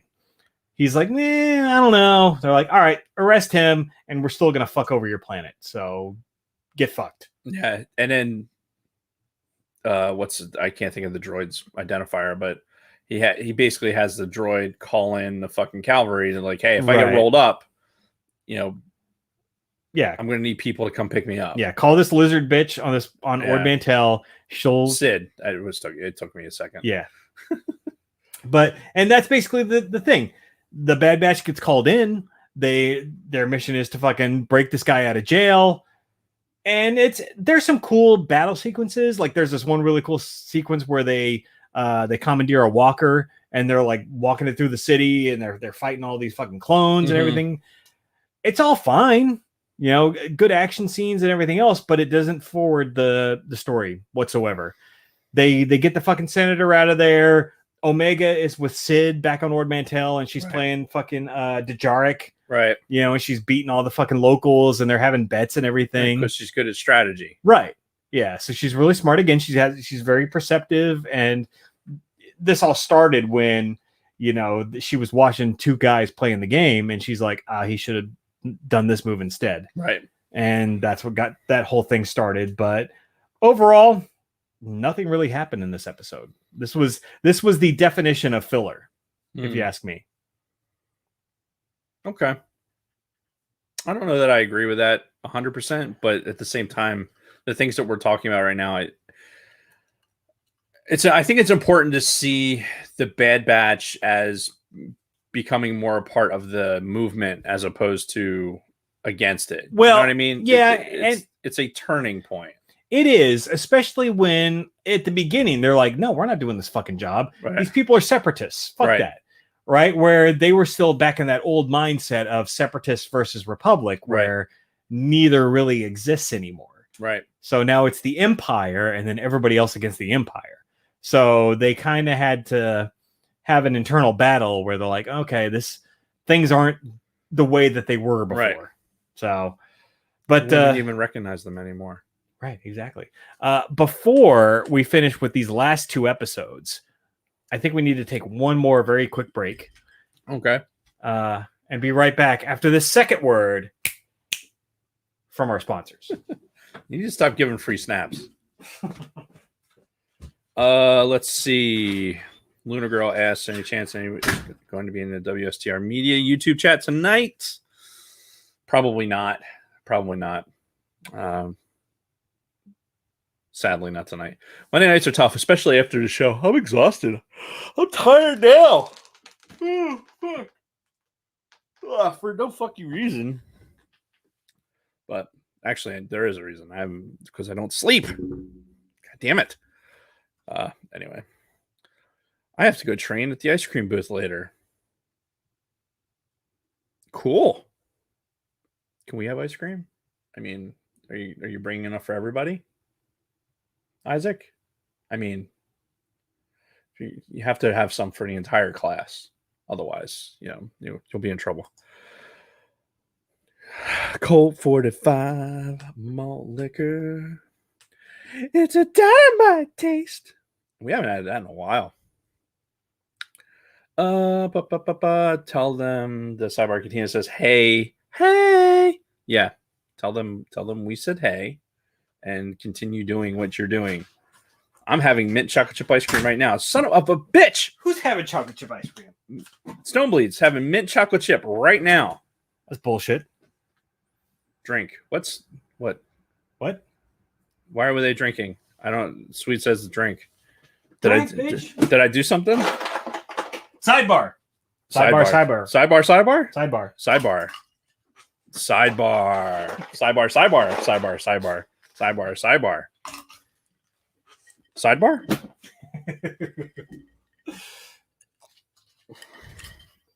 Poor Swede.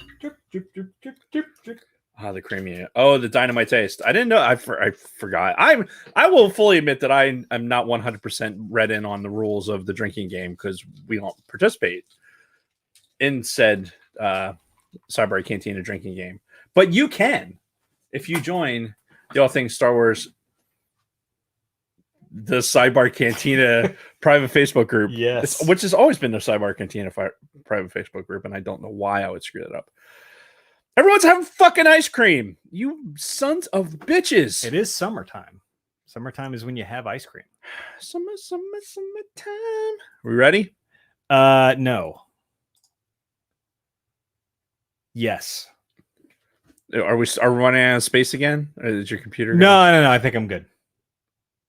You think you're good, or you know you're good? Well, I never know if I'm good for sure.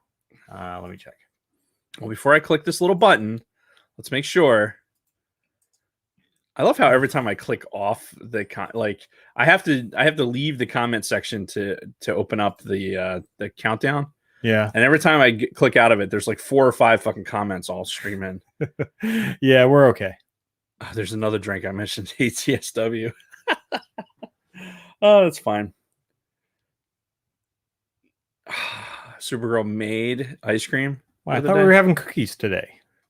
I I don't know what's going on. Between the two of them, cookies is definitely the winner. Yeah.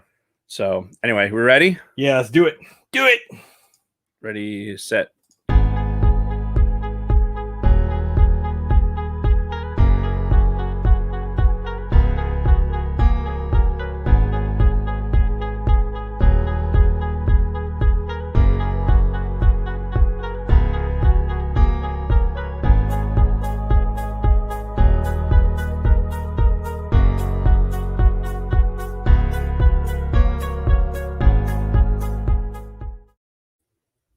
And we're back again. We have some ice cream arguments going on in the chat right now, whereas Stonebleeds and Bronco Fett are talking about sherbet being a real or not real ice cream, all kinds of crazy shenanigans going on.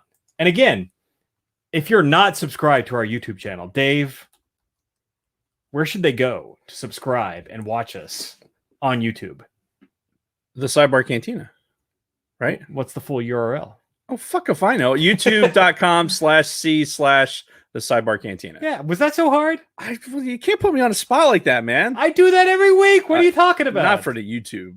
All right, fair enough. Our Instagram handle is at the Sidebar Cantina. All right, I very do good. know that one. Good. Sidebar. Oh, and apparently our Twitter account is back up and running and active, allegedly. Hey, Luna Girl is on top of it. Yeah. So Don't ever expect me to be on Twitter because Twitter is fucking cancer and I'll never go back. But Dave just dropped something. it rolled. But if you do want to follow us on Twitter, Luna Girl, you're still in the chat, right? Sidebar Cantina. Sidebar Cantina or the Sidebar Cantina? I think it's Sidebar Cantina. All right. Well, let us know. Anyway, moving on. So we're getting into the last two episodes of the Bad Batch that we're talking about today. Episodes 11 and 12. Uh-huh. And what are you looking for? I'm looking for the fucking coaster. It rolled like right at you. No, it went right at you.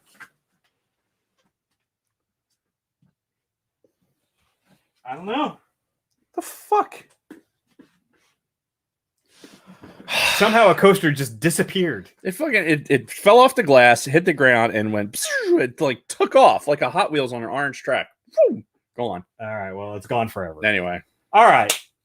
Dave's right. At Sidebar Cantina on Twitter. Excellent. It's probably because I'm the one who made the account. That's the only reason I know it. Episode 11. It's called Devil's Deal, but you might as well call it a prequel to Rebels because we start off on Ryloth. It actually starts off very similar to the last episode, where the last episode started off on the planet fucking, I don't know, douchebaggery, Raxus. And it's, you know, the Empire saying, like, we're here, we're helping We're you. here. We're queer. Get Yeah. used to it. Yeah, pretty much. And they're like, and we're going to trot out your fucking senator, and he's going to tell you how fucking great all of this is, and everything's cool. Exact same situation on Ryloth, right? Ooh. They're fucking Empire. They've got all the citizens gathered around. They're like, we're here, Yes. we're queer, get used to it. We're going to pedal out your fucking senator, and he's going to back us up. Exact same thing. Except Well, except that this senator is the fat Twi'lek, which we've been seeing a lot of those recently in Star Wars canon. well, I mean, you got a fat Twi'lek and an ugly male Twi'lek. Yeah, Par for the course. right. So he trots the big guy out. What the fuck was his name? Hold on, I got it written down. Fatty McFatterson. Well, we've seen him before too in canon on Tar, and they That's trot what I him. said. Yeah, they trot him out, and he's like, "Oh yes, the Empire's great." Blah blah blah. But in the background, you've got two fucking characters, a male and a female, with the last name of Syndulla, Right. right? Kind of like, we're not sure about all this. Like, Right. what the fuck's going on? These are obviously Hera Syndulla's parents. Right. Hera, who we know very well from Rebels. Right. They even make mention, they're like, "Oh, where's your daughter today?" Yeah, oh, well, she's a kid. She's off doing fucking kid stuff. Right. Which Yes. on Ryloth, kid stuff is spying on an Imperial facility, you know, across the planet. Like you do. Like you do. When your parents are freedom fighters, that's the shit you do. Right. So, yeah. Allegedly. So this we're introduced to, or reintroduced, or whatever you want to call it, to Hera, and we actually get to see Chopper too at the very beginning of this. but I bring all of this up to mention that this is the show called The Bad Batch, but we don't see them in this episode until 13 minutes in. You know what? I didn't even think about that. Oh yeah, no, and even after we see them at the 13-minute mark, we see them for about 3 minutes, and then they're gone for the rest of the episode. This whole episode is about Ryloth and fucking Hera and her family, and basically their resistance to the Empire, right? So again, they talk about Hera. We're introduced to her parents. We're also introduced to a character that I feel is going to be pretty pivotal in all of this, and that's clone Captain Hauser. Right. So he's another clone captain. I don't think we've ever seen him before in any kind of canon. It certainly wasn't familiar, like his situation on Ryloth. Right, but he seems to be the clone in the biggest position of power in that sector, right? And right away, it seems like something's different about him. Yeah. Right? He's more sympathetic to the people. Well, he's not like all gung-ho on the Empire. Yeah, so here's why. They were on Ryloth, protecting Ryloth. There wasn't a Jedi. Like executing Order 66 was about eliminating the Jedi. Right. If they're on like Team Ryloth and there wasn't a Jedi to fucking, bow up against, then sure, it's the same. Yeah, the order went out like, okay, that doesn't affect us at all. We're just going to keep doing what we're doing. So Order 60, execute Order 66. Oh no. Anyway. Yeah, exactly. So to me, looking at his character and how they're portraying him, it's less about him being different as a clone, but more about because Order 66 didn't affect him the same way. Yeah. Because there was no Jedi involvement, then he doesn't necessarily have this propensity for fucking like, all right, we got to glom onto this part of the Empire. Yeah. Now, I could be 100% wrong. It could be like, oh yeah, this entire like half a dozen other people fucking joined him when he's at the end of this episode. Yeah, the second episode in this 2-story arc. But yeah, no, we're immediately, we're shown that he's not quite at the same level as the rest of the fucking like inhibitor chip clone troopers that are just like, we love the Empire. We will do nothing wrong. So yeah, we're introduced to him. We're introduced to Hera and Chopper as they're clearly not in line with the Empire being on their fucking planet. Right. And it's more like her fucking uncle. Back to your planet. Yeah. I can't understand you. Keep waiting for you to break into that. Yeah. Oh, no. We're going to get to that when we get when we close this out. But all right. But yeah, basically it's all about the fucking Rylothians like not being happy at all that the fucking Empire is there. Rylothians? Sure. The Twi'leks or Twi'leks as they refer to them in this fucking episode. Whatever, it's Twi'leks. We settled this. Go to episode fucking 140 or whatever fucking episode it was. Oh, it was before that. I think it was long before episode 100. Isn't it strange? Sidebar. Isn't it strange that like mentally we had like the first episodes and then there was like all these episodes and now we're here? Yeah. Like in my brain, like episode 140, like it almost that span doesn't exist. It's just like, oh, here it was out here in the ether. Like we kind of started this thing fucking 4 years ago. And now here we are. Then all this stuff happened in the middle. It's just very, very surreal to try and like reach back into that memory. Yeah. Because it's like for us, I mean, we're having one continuous episode. We just do it weekly. Yeah. And it's just, we just keep it going. So it's really tough to differentiate like the cut. And it's funny too, because I'd almost be curious to go back and listen to some of our earlier episodes, like our episodes like 20 through 90 kind of episodes and kind of see what things were like, because I think we cursed more. You think so? More than now? I don't know. Or maybe we've just normalized our cursing. Could be. It wasn't quite as jarring. Right. So anyway. Fuck. This whole episode was basically about the Twi'leks, particularly the Syndulla family rebelling against the Empire. They handed over all their fucking weapons earlier on. A nice message, by the way. Don't fucking give all your weapons to the government. Yeah, do not.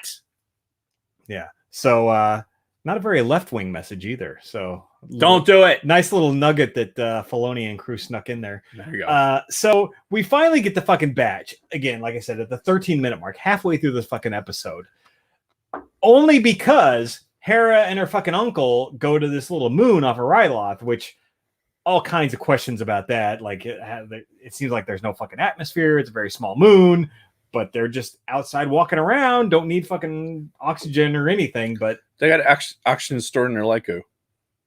oh, good point. All right, so yeah, they meet up with the Batch, who has like a shitload of fucking weapons for him, right? Right. And that's all they're there for. Like, here's all the fucking weapons you asked for from Sid. There you go. And then Hera had a moment with Omega. Right. Because Omega, like throughout the whole series, she's gotten along well with everybody, right? Everybody that they've had any kind of interaction with, Omega's always been like the, I don't know, The softer side. yeah, where she's Is that actually, because she has a vagina, you think? it could be, but like she just gets on with everybody really well. And you know, her and Hera immediately have a connection. She gives her a tour of the ship and all that. But then the fucking Bad Batch fucks off, and that's the last we see of them this episode. Then it's all about fucking Hera and her uncle going back to the fucking planet, getting shot down by Crosshair because they've been tracking them this whole time. They know what the fuck they're up to. It's like, motherfucker, you know we can see you, right? So they're coming back, and Crosshair's like, boom, shoots the fucking engine. They crash, immediately surrounded by a fucking legion of clone troopers. They're like, you're out of here. And then, of course, the caravan's going back. The rest of the fucking Twi'lek resistance has gotten notice, and then they stop the fucking caravan, and you know they take fucking Hera and her family back. Then there's this whole thing where the fucking senator Onfray Tar, the fat Twi'lek guy. So there's a moment where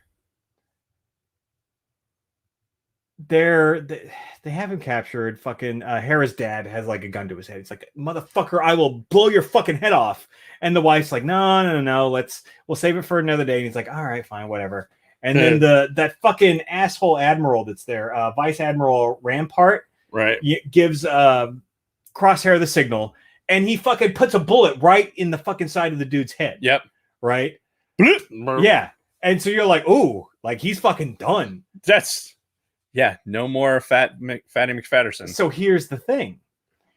They never refer to him as being 100% dead. And especially in the next episode, they mentioned it was an attempted assassination on him, right? Here's what I think happened.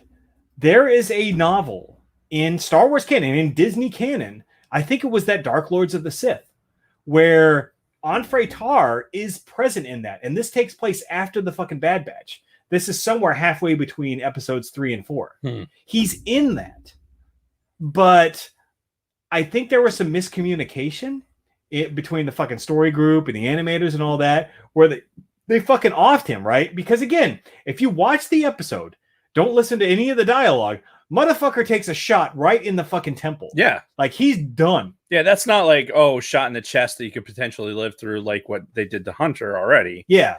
No, he's done. Yeah. Dunzo. There was an article right after this about how they were retconning current canon novels. Yeah, that spawned a lot of memes. Right. So especially in the next episode, in episode 12, they keep referring to it as an attempted assassination and how he'll be okay. You never see him. Right. It's just in the dialogue as the guy's making the speech to the fucking planet. So I'm thinking they fucking produced this episode. They fucking animated it. They did the scene where they fucking killed the guy. And then all of a sudden the story group, like Pablo Hidalgo, is like, guys, he's alive after this in the fucking canon. And they're like, shit. All right, let's re-record some dialogue. Let's fucking make it seem like he might still be alive. Where I think the original intent was that he was just fucking done. Because again, who the fuck takes a blaster shot in the temple and lives? From a fucking trained deadly sniper. No. I don't buy it. I think that they knew full well what they were doing when they offed him. You think so? Yeah, and I think by using the attempted assassination is they're trying to keep the people like, hey, here's your your puppet government is still intact. It was an attempted assassination. He's going to recover. That's your leader, even though the fucking empire is actually ruling the place. So it's kind of that. It's General MacArthur leaving Emperor Hirohito in control air quote of Japan, because if you eliminate that leadership, then the people go fucking bananas. And that is a good point. And that is one reason why I would believe that was the intent all along, was because, you know, they need that fucking puppet of the empire there to kind of maintain that control. But at the same time, right before that fucking happened, that fucking Admiral Rampart looked over at Amphrey-Tar, is like, thank you for serving your purpose. And then beep. I think he's done. I whether they're retconning or whatever, I think I truly believe that there's a list of characters, and these are the characters going to be involved in this. What are these characters in? And then, all right, we're going to figure this the fuck out before they ever while they're putting storyboards together. They're fucking doing this shit. There's no way it gets all the way through the animation and they let this happen. Unless, like you said, maybe he fucking gets shot. Maybe Twi'lek temples are fucking in a different spot and it doesn't get through the brain. Maybe it's just blind. Maybe their brains are in their Leikus. I don't know. Whatever. But and this is just like an empty fucking vessel. I don't know. Either way. But no, that's basically how this episode ended. They fucking shot the senator. The fucking clones came back and recaptured fucking Hera's parents, but they told Hera to get the fuck out of here. Her and Chopper beat it out of there on a speeder. So that's kind of where this episode ended. And it was Hera again calling back to the Bad Batch, like, oh, we need help. Which, by the way, so the woman that voiced Hera in Rebels actually came back and voiced her in this as well. But Vanessa Marshall is the name of the voice actress. Okay. So she did the voice of Hera. Obviously, in this fucking episode, she had a much thicker French accent or whatever these Twi'lek accents are, which, by the way, by the end of this episode, I was so sick of it. Yeah, French because it was overdone. Fuck the French. Yeah, fuck the French. And the French are your new Irish? No, actually. Oh. We'll get there. But, I hated listening to their fucking accents. I do like the way they did it, though, where they portrayed it as Hera having a thicker accent in this. Right. But by the time we get to her in Rebels 20 years later, there is no real accent because she's been, integrated with the rebellion and talking with people that don't have this stupid ass fucking accent anymore. So that was kind of neat what they did. Because at first I'm thinking, like, did they just get a different voice actress and that's why she sounds so different? No, same woman that did the voice. So anyway, we go to episode 12, which is the most recent episode that aired last Friday. And this is called Rescue on Ryloth. Obviously a direct continuation of where we left off on the last episode. And it was Hera calling out to the batch, being like, hey, come help us. We start off immediately with more dissent from Hauser. Right? There's more of like him questioning what the fuck's going on. He's like, dude, is this really what we need to be doing? Right. Because he watched as fucking Admiral Rampart gave Crosshair the signal to fucking shoot the senator and all that. So right. He was there for all that. And he's like, dude, what the fuck are we doing? As we go along, the fucking we have one scene on the fucking on the Bad Batch's ship where Omega's trying to repair the Gonk droid, and they mention how the Gonk droid is defective, right? Which kind of flows along with the rest of them and how they're all defective. But I still wonder if we're supposed to believe that that's the same droid, but I digress. Yeah, they get the call. They're like, hey, come and help us on Ryloth. There's money in it for you. And Omega really convinces them to go through with this because Hunter was being realistic and he's like, real dangerous situation. I don't know if we should be fucking doing this, but Omega is, of course, the goody two shoes of the group. And she's, convincing them that it's the right thing to do, blah, blah, blah. And let's face it, there's not a whole lot of convincing. It's more like they kind of want to do this anyway. They feel like they're fighting for the right cause. And it's just a matter of being pushed into it just slightly. Yeah. So they go back, they meet up with Hera, and they devise a plan to go break her parents out of jail. there's a really cool scene as they're doing all this where Chopper is infiltrating the fucking base. He's like tagging along with this long ass group of droids, where he sneaks up on this fucking one droid that's got its like penis into the wall vagina, and he like just fucking zaps the shit out of it from behind, just like fucking blow. I'm like, that was pretty funny. Yeah, cut. Yeah, You hear R2 noises coming out of it. Yeah. So And how would they know what droid didn't belong there? Like, you have the troopers that come up and be like, yeah, you don't belong here. Like, why? Because he's got an orange head. Yeah. Like, is that the differentiating thing? Oh, this isn't a black droid, so it's obviously not part of this. Right. Yeah. So basically, it's this long action sequence of the batch breaking into the prison, breaking out Hera's parents, and as they're trying to escape, obviously Crosshair knows what the fuck they're doing. He's there on the planet. He's like, they're gonna sneak out this way. We're gonna fucking ambush him right here. We got him.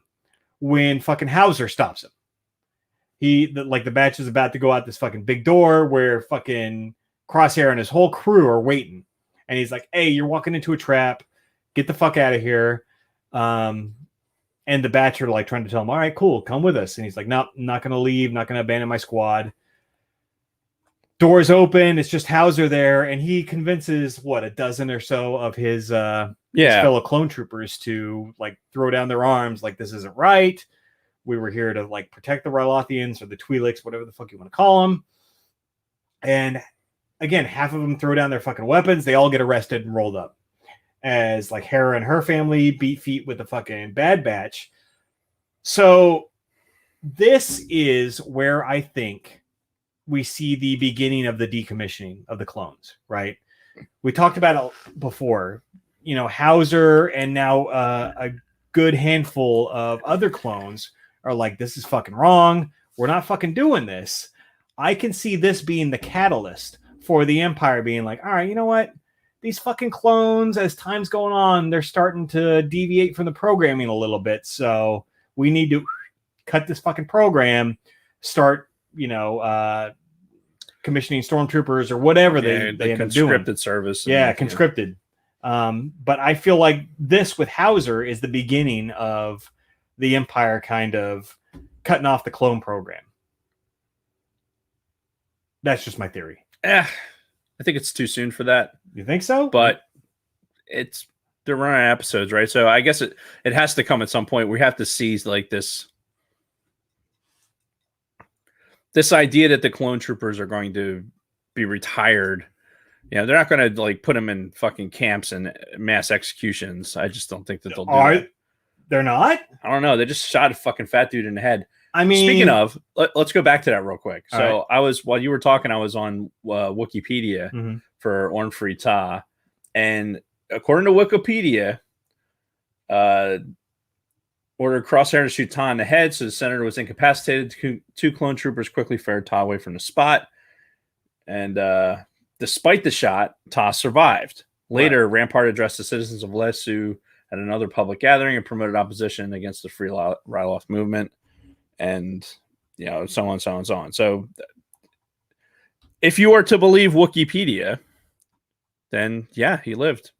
Yeah, and they mentioned that too in this last episode in the Rescue on Ryloth. They mentioned as that fucking Admiral Rampart was addressing the masses like it was an attempted assassination. See, that he was recovering. Yeah, okay. That's not how I digested it when I watched me either. But when I'm watching, I'm like, dude's fucking done. Yeah, like he's fucking. Yeah, why you don't? He's at the pearly gates with Jesus, and Jeebus, why did they shoot me in the head? Honestly, it's like if you're going to make the person live through the thing, why do you shoot them in the fucking temple?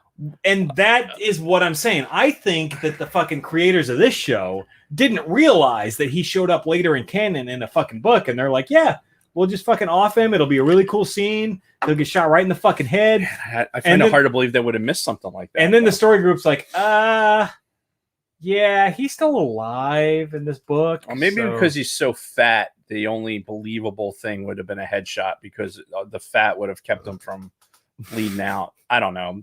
Sweet agrees. Lots of fat to protect him. Indeed. So, all right. So that's basically where this last episode ended. We've got 4 episodes left, 13, 14, 15, 16. 4 episodes left of the Bad Batch. We're not going to talk about it again until after the finale Right. here on the show. But I wanted to talk about a few things that I like and I don't like about the Bad Batch up to this point. Okay. I know we're running a little long here, We're but fine. Don't take my yawning. I'm just tired. So some things I like. Very visually appealing. Yeah. I know in the beginning, the Clone Wars style of animation was really off-putting for a lot of people, me included. Right. But I think they've evolved it to a point where we are in the Bad Batch right now, I think it's very visually appealing. It looks great. I agree. I think the background scenes in particular, like when they're flying in and out of stuff, like there's a lot of detail work into what should be some ordinary background. And I think early in the Clone Wars would have been something not animated nearly as well as it is now. Right. And I think especially when they're on the fucking ship graveyard planet, which Braca. Yeah. I think that looks phenomenal. When you're looking over that sea of fucking decommissioned starships, I'm like, oh, that's awesome. Yeah. Like you could smell it. Yeah. Smell the metal. I also really like the fact that it feels like Star Wars. Every location that they go to, everything that they do, it feels like this is genuinely Star Wars. Nothing feels out of place. Yeah. It feels like it really takes place organically in that Star Wars universe. Yeah. And I love it. That's the kind of shit that I want. As a Star Wars fan, I want to believe that this really takes place in that Star Wars universe, and I want to feel that Star Wars vibe that George created back in 77, you know? Yeah, and I think what you're getting is that the soul of Dave Filoni is impregnated into all of this, and that's what makes it the way it is right now. Yeah. And look, we were not Clone Wars people, early on, obviously, but as it's matured into what it is now, I think it's a lot less of a kid show. This is you're watching it with your son, who's what, 15 now, 14. Yeah. So that's probably the age group. Like this is somebody who's used to a little bit of violence. It's not going to, be something that parents will shoo away from. And which, by the way, have you noticed, especially in these last 4 or 5 episodes, they use a lot of the stun blaster a lot more than they use real blasters.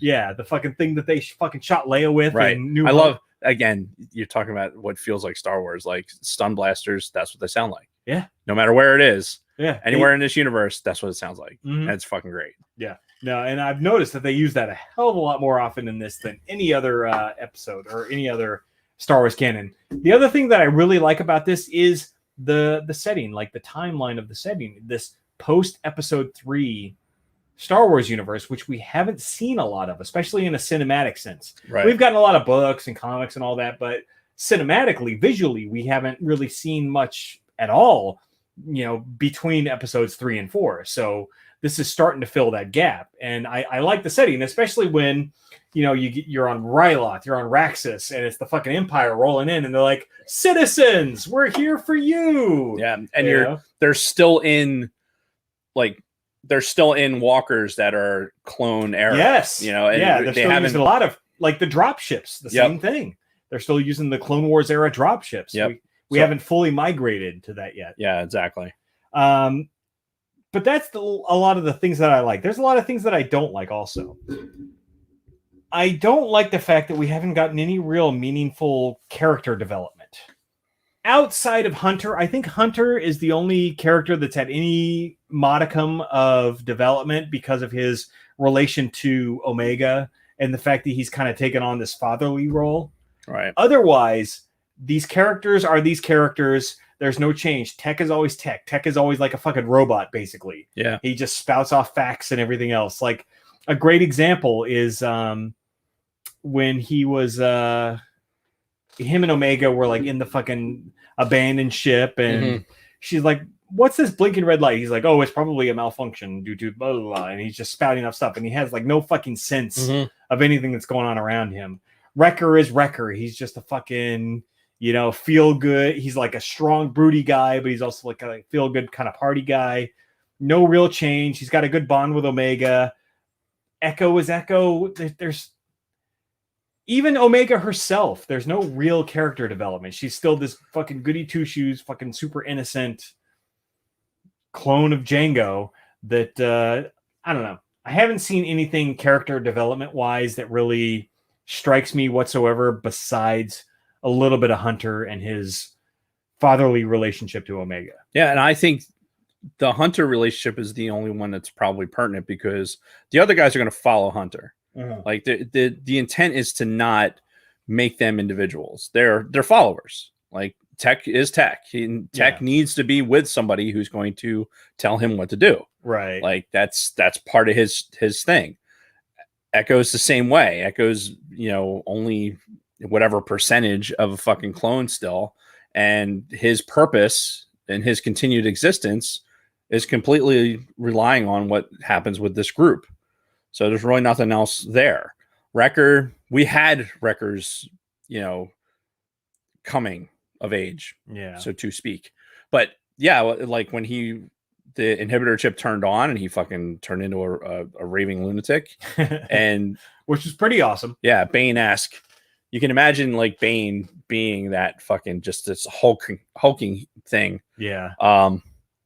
Yeah. So I think Hunter is the only one that we really, if we're going to see any development, we're going to see it in Hunter because Hunter's going to bring the rest of them with him. Yeah. And Luna Girl, by the way, disagrees. She thinks that Wrecker had some decent character development in his early relationship with Omega. And I'll give you that. Like maybe a little bit of Wrecker, but they're also identified that he's basically a child. Right. He had a stuffed animal. Like when we first are introduced to these guys and they're in their room, right?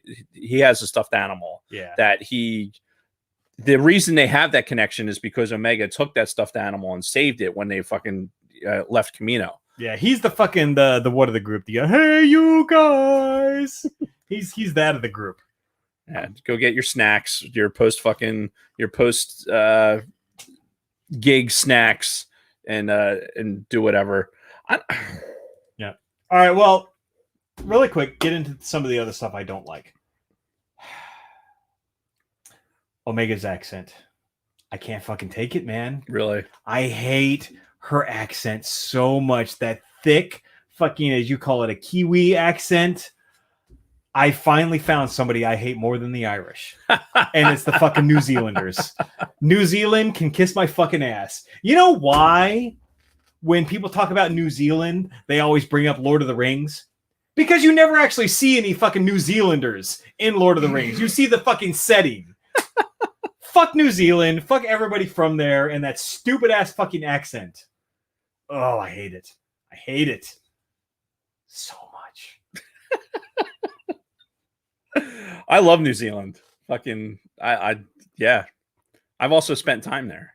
So I've never been, unfortunately. I enjoyed the local culture and enjoyed it thoroughly for almost a week. So yeah, I like New Zealand. All right. And the accent, honestly, the accent does not bother me at all. Like the Syndulla accent to me seemed a little bit more forced. Like they were trying to make the Syndullas into more of a like this proper high society type of thing by giving them like the French accent. Yeah. Like, hey, this is like the royalty of the Twi'leks. This is why he has more legitimate power than the fucking senator does. So but they overdid it. Like, it's like, okay, I got you. All right, I get it. You're fucking highfalutin, whatever. At least it wasn't a British accent. Dragon Buddy, Jason, Omega believes in you. Fuck Omega. Like, honestly, I don't dislike her as a character. Don't get me wrong. Like, I think as a character, she's very appealing. I can see why people would like her. I just hate that fucking accent so much. Yeah, she's a complete innocent in all of this. Yeah. Right. And it's that everyone is fighting around me. And think about it. The Mandalorian's kind of the same way. Yeah. Except instead of, a Kiwi accent, you have a fucking Baby Yoda. But it's really the same thing. Like all of these events are happening because of this individual. Mm-hmm. So, yep. I hate the fact, and really for the same reason too. Now you think about it, like why does the Empire want fucking the child for his DNA? Yeah. Same thing with Omega. But again, we don't know. They're not telling us what they wanted for. We still don't know why they wanted the child's DNA. Like, what were they trying to use it for? We have some theories, obviously. But, same with Omega. What the fuck do they want her for? Anyway, some other things I don't like. We get some filler episodes. We talked about the one where it was just them going to rescue the fucking senator from the separatists. Right. Nothing really happened storyline-wise. And I'm kind of thinking, like, what is the end game? Do we have an end game? Or is this potentially going to go on for multiple seasons? I just want to know. I'm in the same. Yeah, thanks, Bronco Fett. Grogu. His name is Grogu. Yes. It takes me a second. The teleprompter's running and trying to keep up with my fucking mouth. Mm-hmm. What were we saying? Grogu, Baby Yoda. It's Grogu, but then we were talking what's the about, end game? Oh, the end game. With the multiple seasons, or is this one season? We don't fucking know. Yeah, no idea. And that's probably, if you're talking about the things that I dislike about the show,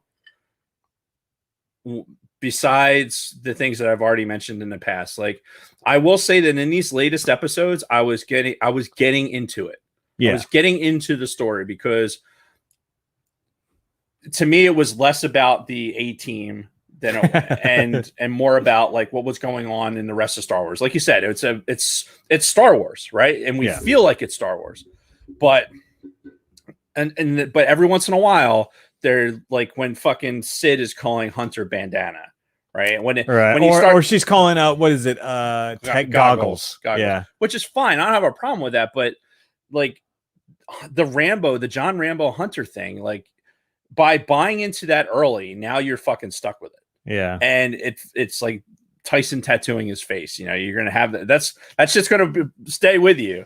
Yeah. So now we have that with fucking Hunter, and that kind of leads to there's no Bad Batch in the future. Like for what we know of the future, right? There's no Bad Batch. So in the next 4 episodes, are you going to complete this fucking loop? Are you going to do this? I would imagine if there's going to be another season, they would have announced it by now. Don't you? I mean, right? Because like that's the thing. If it's only this one season, fucking tell us, right? So we can set our expectations, right? We can get into the proper mindset that there's only 4 more episodes ever of this thing that we're watching right now, right? Otherwise, it's if there's going to be multiple seasons, fucking tell us that too, because then we know that we're not to fucking set our expectations so high that we're expecting this grand finale within the next 4 episodes. But communication, it's so important. They don't want to. But you know what they have communicated? Like, God forbid you wait more than like 2 days to fucking watch the more recent episode, because the fucking Star Wars social media, like after the fucking Rex episode, the episode where he first came back, they're like, oh, Rex returns for this episode of blah, blah, Bad Batch. Yeah, the only one that really got spoiled for me was the Hera one. Right. Because we are well documented as being like, look, if it doesn't come out of fucking StarWars.com, it doesn't exist. Sure. If the records don't appear in the Jedi archives, it doesn't exist. Exactly. So the fact that they're doing it, like, and not giving you an appropriate amount of what we deem it as an appropriate amount of time as a fucking fan. Yeah. Like, I am not hanging, like, this isn't so good that it's not The Mandalorian. Yeah. I'm not sitting there on Friday going, I'm just not there with that show. Fact of the matter is, until this weekend, we know, very far behind. So the Hera Syndulla thing was spoiled for me by StarWars.com. Right. But even with that, yeah, is it a spoil? It loses the reveal. Yeah. Right. But it's not like it takes away from like what was being represented. Well, I don't know, because as me and my son Adam were watching this live for the first time, like the day it came out, when fucking Hera and Chopper stuck their fucking heads out from, behind those rocks, we're like, holy shit, that was fucking awesome, because we had no idea. Granted, we had a clue when, it was the Syndulla parents. Yeah. You had this, wow, that person looks a lot like Hera Syndulla. Yeah, but at the same time, still seeing Hera and Chopper for the first time in that episode was fucking awesome. And the fact that StarWars.com would spoil that within a week of that episode airing, it's like, why? What did you gain from that? Yeah. Do you think anybody fucking subscribed to Disney Plus after you're like, oh, look, Hera is back? You know, like, or were the people already fucking subscribed, but you just fucking spoiled it for the few people that weren't able to watch it when it first fucking aired? Yeah, I don't agree with StarWars.com having that type of reveal. Yeah. You have to give people time to watch it. I Yeah. mean, it just sometimes Fridays aren't good, and on the weekend, unless you deliberately sit down and watch it, it's not. I mean, to me, it's not enough. Yeah. Guess what? We have fucking lives, people. Yeah, Disney, Lucasfilm. Disney doesn't care about your life. I guess not. Obviously, they don't really care about what we think either. I mean, we've spent hundreds upon hundreds of hours talking about Star Wars and these things that they need to fucking fix, and they keep ignoring us, Jason. I know. They keep ignoring us. If they only listened. Those motherfuckers. Yep. It'd be so much better for them. Yep. The last thing that I have that I really dislike, and again, I'm probably in a very low minority in this, but I'm really sick of the whole the tired retelling of the Empire is bad, you know. Oh, they're evil, they're this. Were they though?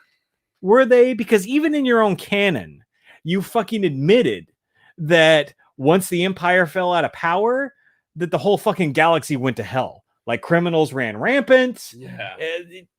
Don't fucking sit there and tell me that the Empire didn't serve some kind of a purpose, because you motherfuckers openly admit that without them, Law and Order and some things like that really kind of fell to the wayside. So I'm really sick of this fucking. Well, we're Empire sympathizers, of course. I mean, obviously, yeah. I mean, we are employed by the Empire, so that's obviously where our loyalties lie, and that's where we'll leave that. I remembering that this is like there's parts of this where we have to remember that we're in a young adult novel right now, and sometimes that's true. Those things need to be reiterated. Whereas we know we've been spending fucking, I don't know, 44 years of our lives fucking immersed in this story and all its trappings. Yeah. So wait, oh no. Okay. Something happened. Yeah, I don't know. What just happened? Yeah, I have no idea. I don't know either. Should we just like no, that'd be fucked up. Don't do that. Yeah. Video went out for me, then it came back. I don't know. Train went by. Maybe it disrupted the internet. Because that's how the internet works. I mean, when a train goes by, it could the T1 line could be running underneath the fucking tracks and just vibrate. Why would you run a T1 line underneath train tracks? Jason, you know as well as I do that they are not always the most intelligent people. Who's they?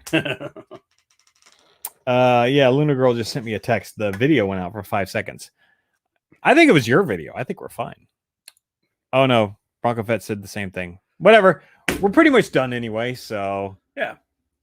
Bad Batch. Overall, I'm looking forward to seeing whatever happens next. Yeah, same. I have definitely gotten into this story. I am less annoyed by the A-Team aspect, and now I'm more. I want to know how this finishes. Yeah, and that's the hook, right? That the hook. Well, I'm glad you came around, because again, if we go back to the last season of the Clone Wars, when the Bad Batch were first introduced, Dave was very anti Bad Batch / A-Team and everything else. So yeah, that's the thing. They were able to get away from that, and I think that's what makes it palatable. Yeah, the Hunter bit still fucking annoys me. It's still like you could animate the dude with a fucking haircut. Get rid of the bandana. Fucking get rid of the John Rambo look. And it'll be fine. Yeah. He still has a tattoo on his face. Whatever. But give him a fucking haircut. Get rid of the bandana. He'll still be Hunter. You can do this, Disney. Right. You can do this. Don't be a fucking slave to John Rambo. Fair enough. Anyway. All right. So we will finish the Bad Batch. So the finale is slated to air August 13th, I think it is.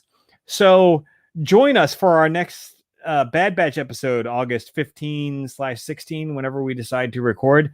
But yeah, we'll finish up this season. Yep. Otherwise, I know we mentioned last week. Next week is our Terminator 2 30th anniversary episode. Judgment Day. I still cannot fucking believe that it has been 30 fucking years since Terminator 2 came out. Right? Like that makes me want to hurt myself just thinking about that. 2 weeks from now, we had initially pegged Sonic the Hedgehog. Pegged? There's pegging? Are we back to pegging? It's been a minute since we pegged. We'll talk about that offline. But no, we'd initially fragged Sonic the Hedgehog, the 30th anniversary of that Right. video game, to be 2 weeks from now. But we totally forgot that there's this little Kevin Smith Masters of the Universe Revelation Right. reboot sequel thing coming out. Yeah, because it's suddenly fucking well past the middle of July. yeah, we're like shit. yeah, we're almost at the end of July, and yeah, the new Masters of the Universe series done by Kevin Smith is coming out at the end of this week, I think. And we're going to cover that not next week because we're doing Terminator 2 next week, but the week after. So however many episodes of Masters of the Universe has come out at that point, hopefully it's not the whole season, we'll talk about 2 weeks from now. Right. So yeah.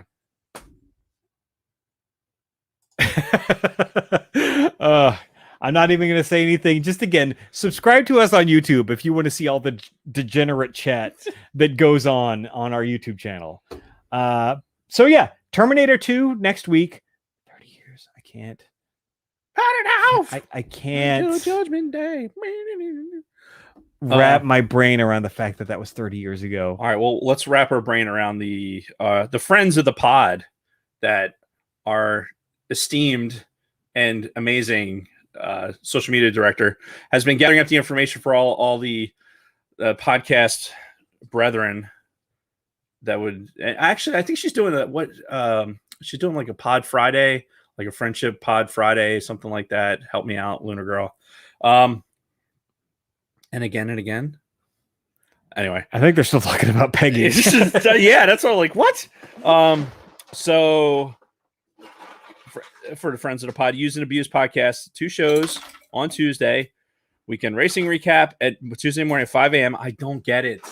5 a.m. Fuck. I mean, I know that's Eastern time, but still, that's early in the fucking morning. You guys are fucking amazing.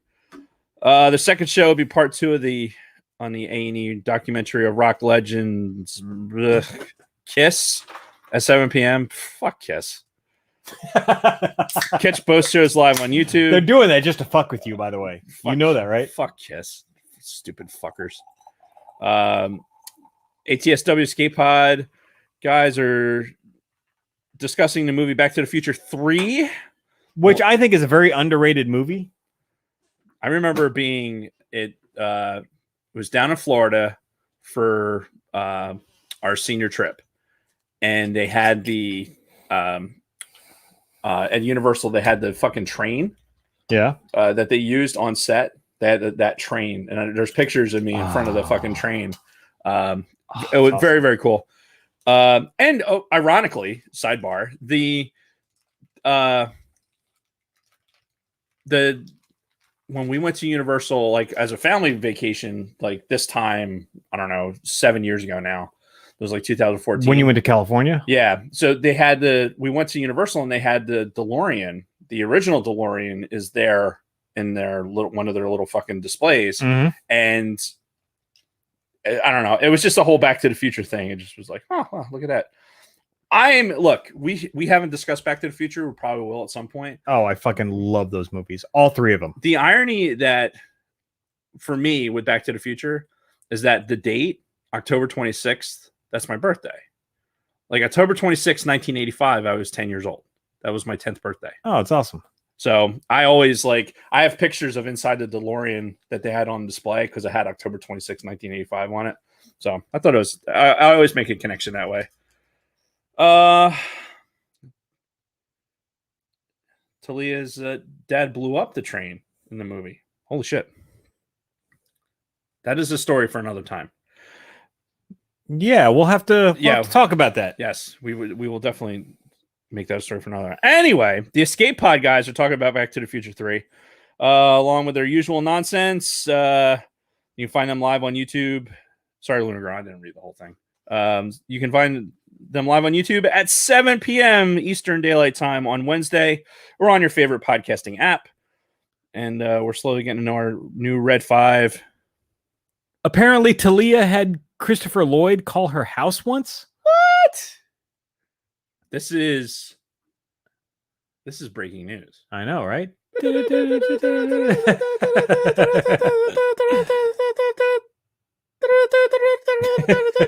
a long message. Anyway, yeah, we definitely put a pin in that. Yeah. Or a peg, depending on your preference. Red 5 Family Network. Yes. The Red 5 Network is like a big old Italian. This is Luna Girl's words, not mine. Because they're better than mine. The Red 5 Network is like a big old Italian family filled with dozens of nerdy geeks and geeky nerds just like us. Check out some of their podcasters and give a listen to some of their shows, like the Scarif podcast, The Force Losers, Conversations, Rogue One Radio, and dozens more at red5network.com. I should have read that in the fucking beginning instead of doing the nonsense that I did. Yeah. Because Luna Girl did a better job. And yeah, that's all the other people. You can find us at the Sidebar Cantina on Instagram. Yep. Where you can do this or that with Luna Girl.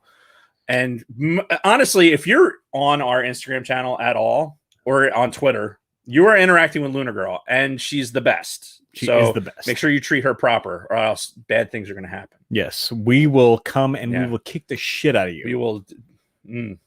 We both have been. You know what? Never mind. There's something about torture techniques, but I don't want to reveal that live because then it might come back to us. Even if something did happen, you know how that shit goes. Yeah. Big Swede knows all about it. His recent stint in jury duty. And oh yeah, by the way, Swede is working on some new covers for the quarantine sessions. He's always doing new and good shit. So. I heard some of the tracks. I get inside information. Nice on the tracks and shit. So it's going to be great. Yeah. And then of course, if you want to participate in our weekly shenanigans, find us on YouTube, youtube.com/the Sidebar Cantina. Yes. And then you can participate in the chat and do all the things. And we look forward to seeing you there. We will have a conversation on our post show. Stick around if you're watching on YouTube. There will be post show. There's always a post show. Mainly Dave eating a cookie because that's. I think Jason's going to eat a cookie this week too. So, so we are, the Discord conversation. I want to have that Discord. Yeah, about getting some of our Facebook Cantina group maybe migrated into Discord so we can have a little bit freer conversation without the Facebook overlords monitoring. Yeah, because we had an incident last week where one of our members, I'm not going to mention Ivo G's name by name, but he did get a post blocked by Facebook that he tried to post into the cantina because it violated the community standards, which it really didn't. No, but again, fuck Facebook. Yeah, it's not good. So we will be having a conversation about Discord. So yeah, we may have to have some more of our more degenerate conversations in a different area. I love our Facebook group. Don't get me wrong. If you're watching us and you want to participate, we will continue to participate up until it becomes uncomfortable for us too. Yeah. But in the meantime, I think all avenues of communication. Why are they still talking about pegging in the chat? I don't know. Anyway, because pegging. Anyway, yeah. All right. You brought it up. I don't know. I didn't bring it up. Somebody in the chat brought it up. You said pegging. I never said you pegging. You specifically today. said pegging. Somebody fucking rewind. Jamie, pull that up. Did I say pegging today? Yes, you absolutely did. You've been drinking. Whatever. All right, we're done. Thanks everybody for joining us. It's been a really fun episode. Again, next week, T2. We will see you all then. And I guess until next time, Dave and everybody else, may the force be with you. May the force be with you.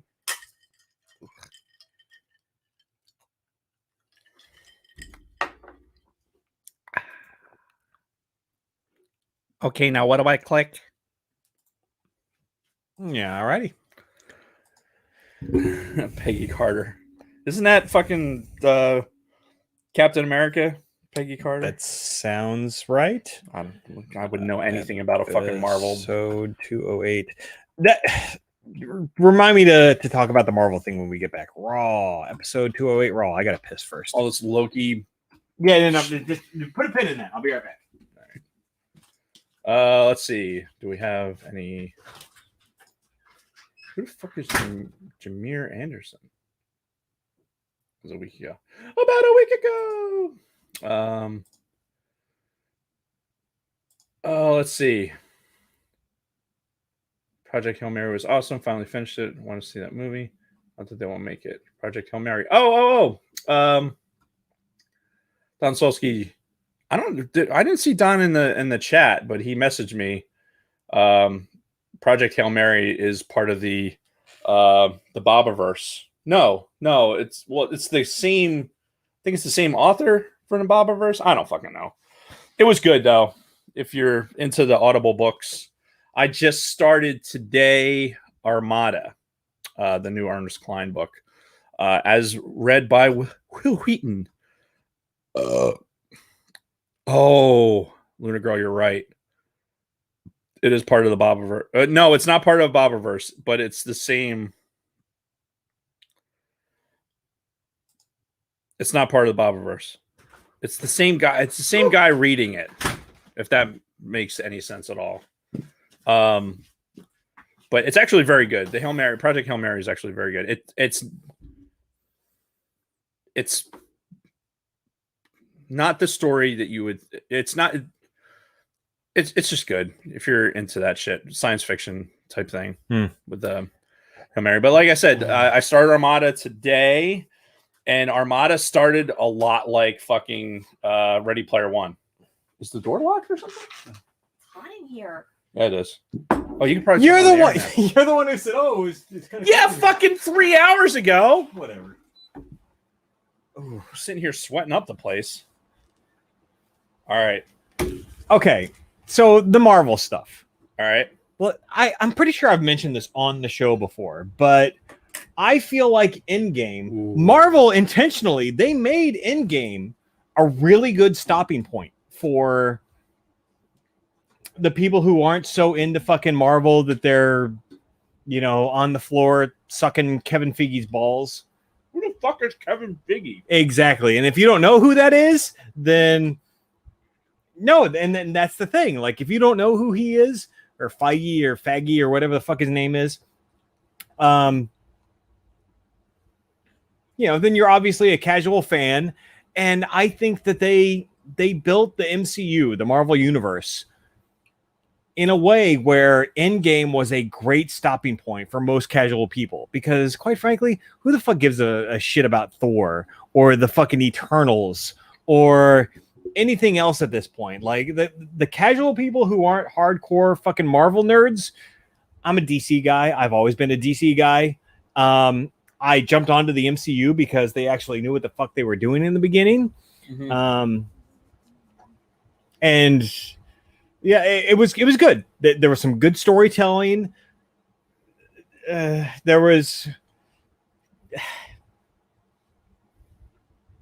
was good at the time, before the fucking politics of everything started taking over. And I think Endgame was a great stopping point for the normies like me.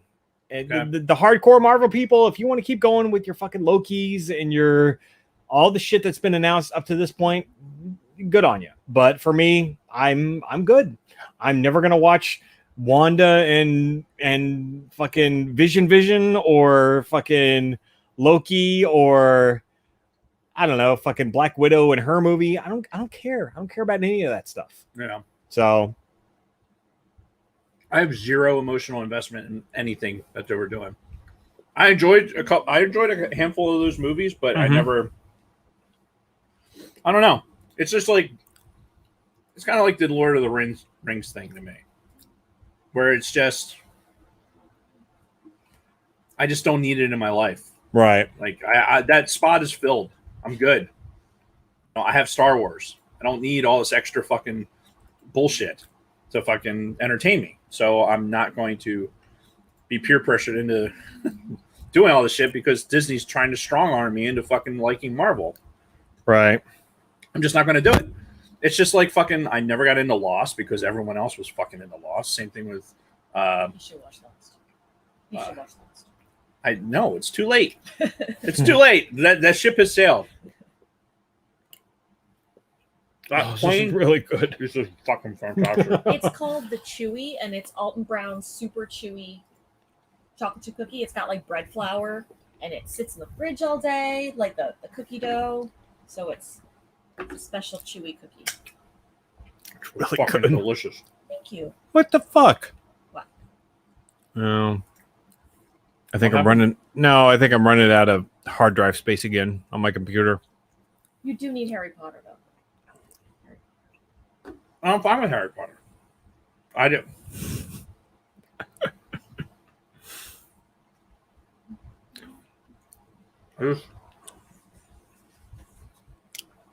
I can't stop eating these cookies right now. That's what's happening. Apparently, Kristen has a lot of fans in the after I party. can't read the chat because he won't keep it up on his screen. I'd rather not because this isn't about you.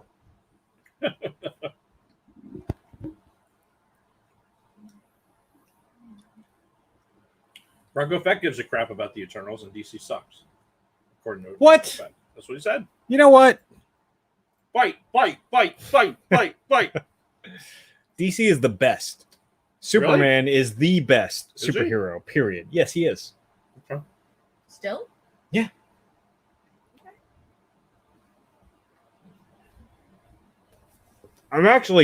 I'm looking more forward to the Flash movie than anything. Because they're bringing Michael Keaton back as Batman, Well, which okay. You're going to make me sit through Flash to get to Michael Keaton? Yeah. No, that was the answer to that question. Look, I went with you for Batman versus Superman. You talked me into going to this thing, and I went. The trailers made it look so Did he good. ever apologize? Never. All right. I'll do it right here. I apologize for making you go see Batman versus Superman. I thought it was going to be good. Yeah, Fat Batman. Even in the trailers, Fat Batman, you knew it was going to fucking. No. Ben Affleck did a pretty decent job as Batman. I just think. What? Filling the suit? I could fill that suit too. I'm trying to be nice about this. Eat more of my cookies and then fucking squish me into that suit. Fat Batman. Like, the premise is so ridiculous. Like, here's an alien who derives his power from the fucking sun. Mm-hmm. It's a different sun than what they had on their world. Right. I'm strangely okay with that. But the idea that Batman would fucking survive against him is fucking ludicrous. I mean, they explain it. And which one? No. I say that because there's not just one telling. There's fucking 50 tellings. Hmm. You know what that means to me? Hmm. None of them are right because they can't figure it out themselves. Well, Superman is fucking Superman. all right. Well, there was a great line in that movie, which I think is pretty relevant, where Superman tells Batman, "Stay down. If I wanted it, you'd be dead already." You know, Right. where he knows, like, I could fucking kill you at any moment. Calm the fuck down. Or you could destroy, like, people's homes, the fucking infrastructure of a city, having this fucking fist fight Mm-hmm. with Fat Batman. And you could just. Why does he got to be fat? Because he's fucking. Like, it's the only Batman that we've seen where it's like dad bod Batman. Hey, some people like that, apparently. Don't point at me. No. What do you think about dad bods? Come on, let's. No, no. You brought up pegging and me liking lesbians in the chat. So no, Oh, you Right. saw that. oh, I saw it. No, Yeah, right now. especially 'cause What do I- you think about dad bods? Especially because I isolated it. Yeah. No, come on, make with it right now. I don't hate dad bods. Exactly. So that's why they did it. Maybe.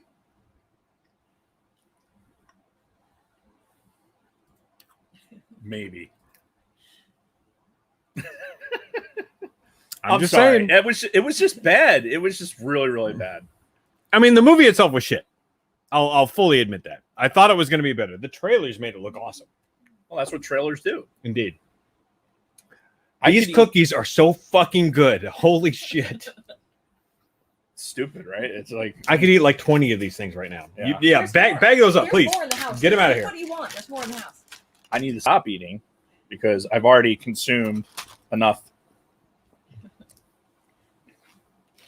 I've already consumed enough. What's this? They're sanitation Oh, wipes. I thought they were condoms. I was. That would be interesting. I'm like, why? I remember once he gets back from a trip, I open up his duffel bag to like put his stuff away, and like stuff falls out, and I'm like, why is your bag filled with condoms? And I look at my- Oh, were you in Germany? no, they were tea bags. He was stealing tea bags from like every. But yes, at the Dorado? No, the Durano? Fuck, what was the name of that hotel? There was a hotel in Germany that gave free condoms as part of their fucking bathroom bag. so that hotel used to be called Dornero. Dornero. Yeah. It used to be called the Copthorn way back in the day, and then Right. it got bought out a couple different times. And then it's in Stuttgart where we used to frequent all the time. Mm-hmm. And in fact, this is where your Finney trip we went through Stuttgart. Yep. And yeah, this particular hotel, fucking one of the best breakfasts in Europe. Oh, yeah. I mean, honestly, so why good. we keep going back to the same place is because it had the best breakfast in Europe. Mhm.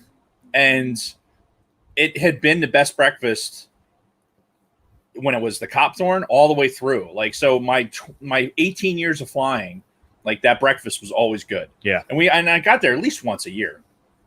But yeah, the fucking rooms, they turned it into like a sex dungeon. Yeah. Like you can go Like- into the room, you could change the lighting. It was all like red lighting if you could, wanted. Like, it had like when you went into the bathroom, it had like, you know, the bathroom was a fucking a broad bent over, like the stick figure were fucking each other. Like it was a whole thing. And you're just- again, in your fucking box of toiletries, Yes. there were fucking 2 condoms at the bottom. Yep.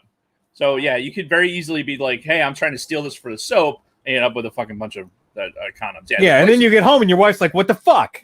the place is really, it got really creepy. It did, but they had again 2 of my favorite things in Europe. It had an Irish pub that was actually really, really.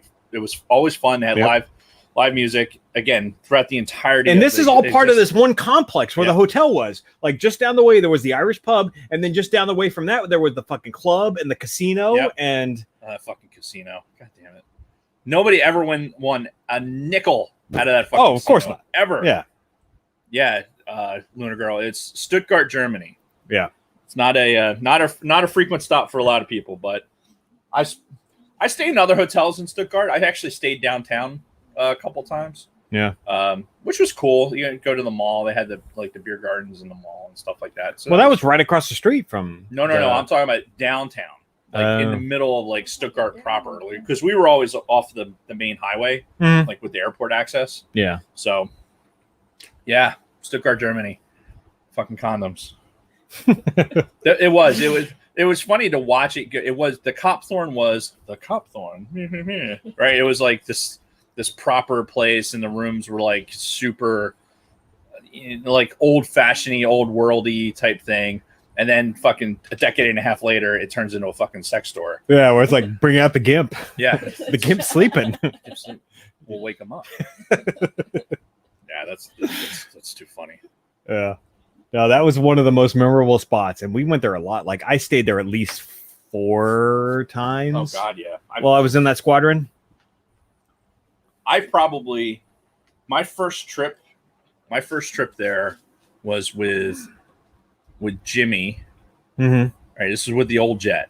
right? We took an E model over on a stand trip, and we stopped there. And this is before the E models converted to that A33 spacing. Right. Remember, we used to have the Eurocontrol wouldn't let us fly unless it was fucking daytime VFR because we didn't have the proper radios. Yeah. So we got stuck because the weather was garbage. We were supposed to be flying into Eastern Europe, and the weather was shit, so they didn't let us go. So we fucking sat there for days.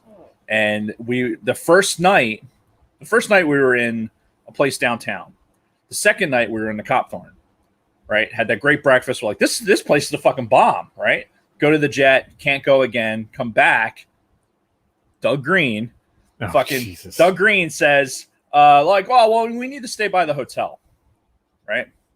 We need to stay by the airport because, they could call us and we'd have to go. We're like, okay, fine. Right in that hotel that's right off the airport. I don't know if you ever stayed there, but that hotel, the rooms were like L-shaped.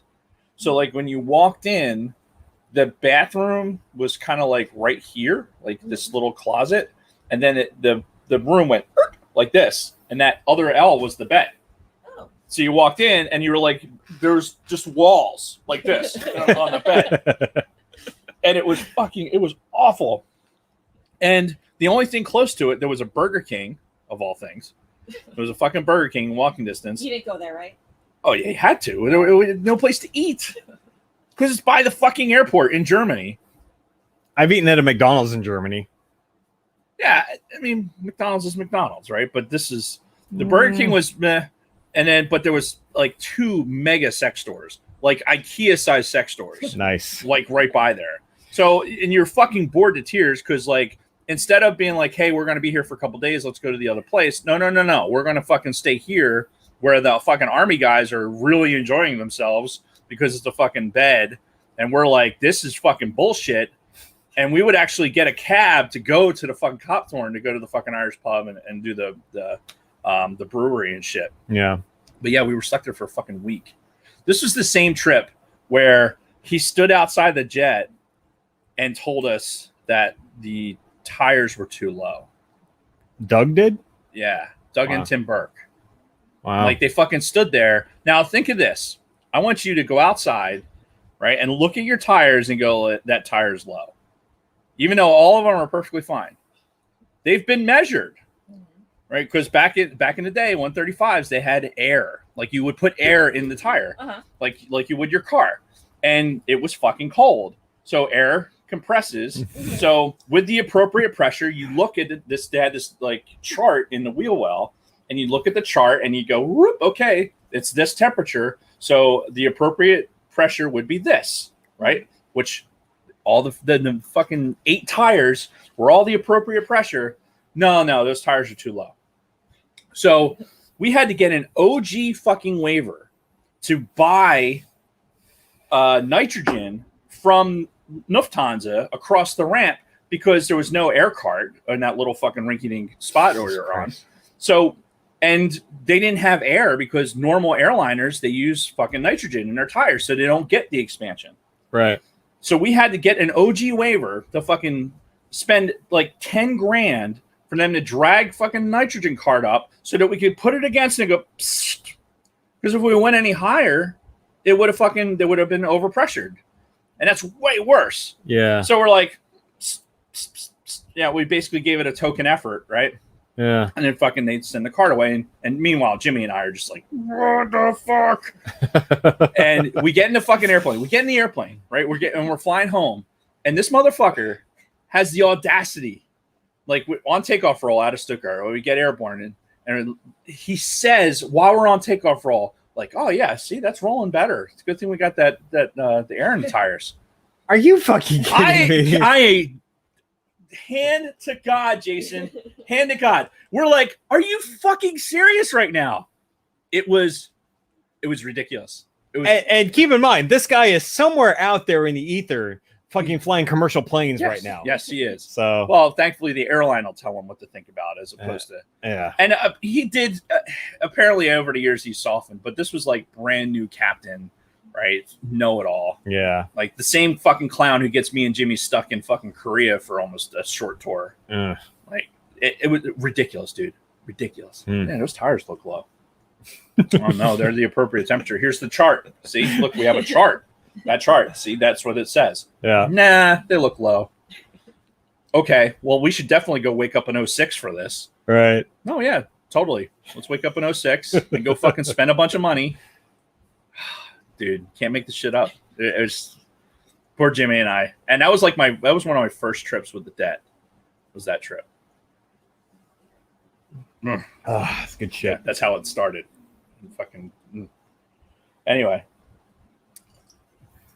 Well, we still have a few people in the chat. Talia is keeping her mouth shut. Oh, needs a passport. Oh, for Germany. Yeah. Well, it's creepy. I mean, it makes sense. You know, I'm oh, never mind. I have a lot of German in me. So It's a weird way to put it. yeah. Explains a lot. Some German. I'll just leave it at A that. German peg in there. So anyway, what are we talking about next week? I don't know. We're going to sign off. Are we? Bronco Fett, because the Air Force guys requiring a freaking 5-star hotel near my Army guys are fine without not sleeping on the ground. Dude, these Army guys were used to fucking better accommodations. Don't get it twisted. These aren't fucking infantry grunts. This is, yeah. Though we're really not helping with the stereotype of the Air Force being the I don't fucking care, dude. the fucking Gucci boys I of the do not- the military. I do not give a shit. I made my decision. I made my choice. And that's what I'm not- saying. It's Like, not like I made the Air Force. yeah, it's like fucking go to these nobody, hotels.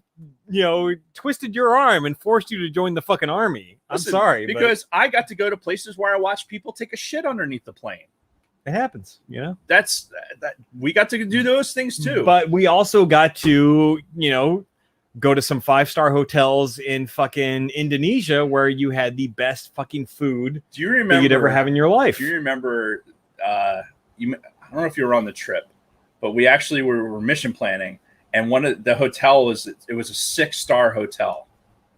Is that And a thing? And the pictures looked fantastic. I think it was. Oh no, it's not a thing. I want to say it was the Canary Islands, and there was like this super like the pictures looked amazing. Like, it was like 6-star hotel, fucking ridiculousness. So we get there, and it's fucking like open windows, like mosquitoes. I don't think I ever had more bug bites in my life. Was this Tenerife or No. This was like Well, Tenerife was the main it wasn't Tenerife. spot in the Canary Islands. No, it wasn't. I would have rather have had that. Yeah, no, This Tenerife was- was fucking awesome. Yeah, this That was not. the slap location for me. Oh, You've heard the stories. Yes. Yeah. what the 5 fingers say to the face? Slap. Slap. Okay, so I will answer this question. This is not the AMA episode, but I will answer this question. When you're going to, and perfectly serious, and I want you to, Bronco Fed especially, and those Army guys that are listening, when you're going and you're flying into a place that has security issues, let's say, the places that are going to have the best security are the hotels that are the most expensive. Yeah. So when you're taking an air crew and you're bringing people in to like support the embassy or doing something like that, then the embassy is the one that says you need to stay in this hotel. Because that's the only one that we can trust Right. to. Like, And there's coordination with the regional security officer. It's not just arbitrary. I mean, some of the stuff in the States, yeah, we're picking the best hotel we can get. But even that, like, we're picking hotels where we get the most Marriott or Hilton awards. and half the time it's us calling the fucking hotel like, hey, what can you do for us? Can you get us the government rate? That was You our know. job as radio operators, Yeah. to get fucking better accommodations. But that's in a lot of these places. Like, if you look at the pins on my map of all those places, like especially in Africa, certain the Stan countries, fucking Indonesia, the Philippines, you're staying in the nicer hotel because that hotel has its own security. So that's the nexus of it. Like, you don't Right. just go to some place and fucking throw a tent in the ground because A, It's not your fucking country. That's not a base. Mhm. You're flying into an international airport, and then you're going and living out on the economy for 15 hours, usually 15 to 17 hours, and then you're fucking leaving. So I'll use Bangladesh as a great example of that. You know, the place that when we talked about our You didn't like it military, either? Bangladesh, that's the worst place I could ever imagine traveling to. But you get to this one spot where you get this fucking, you know, gated off area, and this one, I don't think it was a 5-star hotel, 3 or 4 stars maybe. that depends on who's giving the stars. Every star rating is arbitrary until you fucking get Sure, but I mean, this is like the one bright spot in the middle of this fucking country full of just desolate garbage, where you get this one gated off fucking hotel, and that's like the only place you're gonna stay, because that's the only place where they can guarantee your fucking safety in a country like that. There's plenty. We've been to plenty of hotels where you're in an armed vehicle taking you to a secured area for this particular hotel. And even with that, I've been in situations where there's been threats and we've had to been moved. The fucking hotel in Indonesia, beautiful fucking hotel. Like I said, the best food I've ever had. It was the Marriott, right? There's a fucking secure gate. You have to drive through a fucking security gate. It's all fenced off and everything else.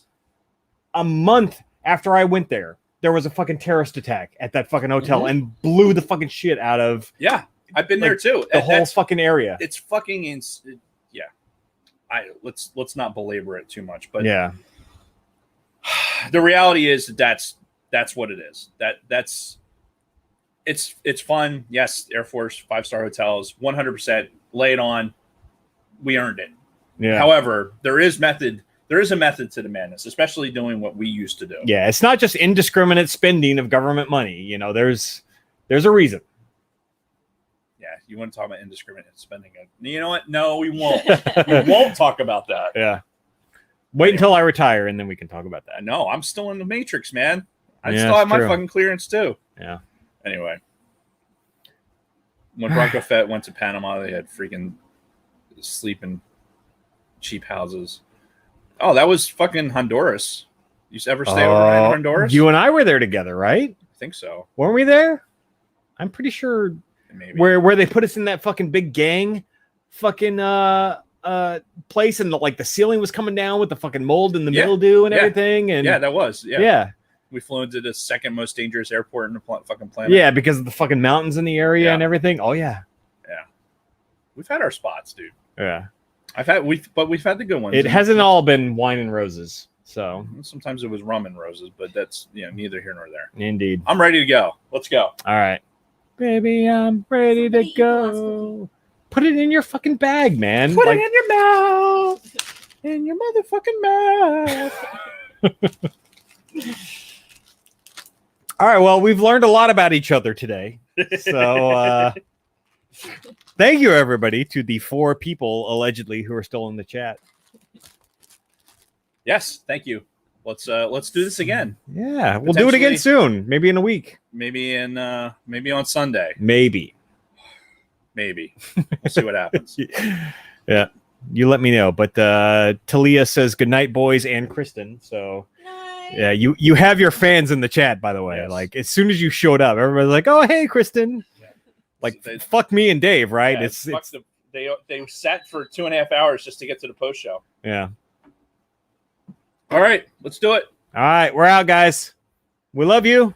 See you next week. Gish.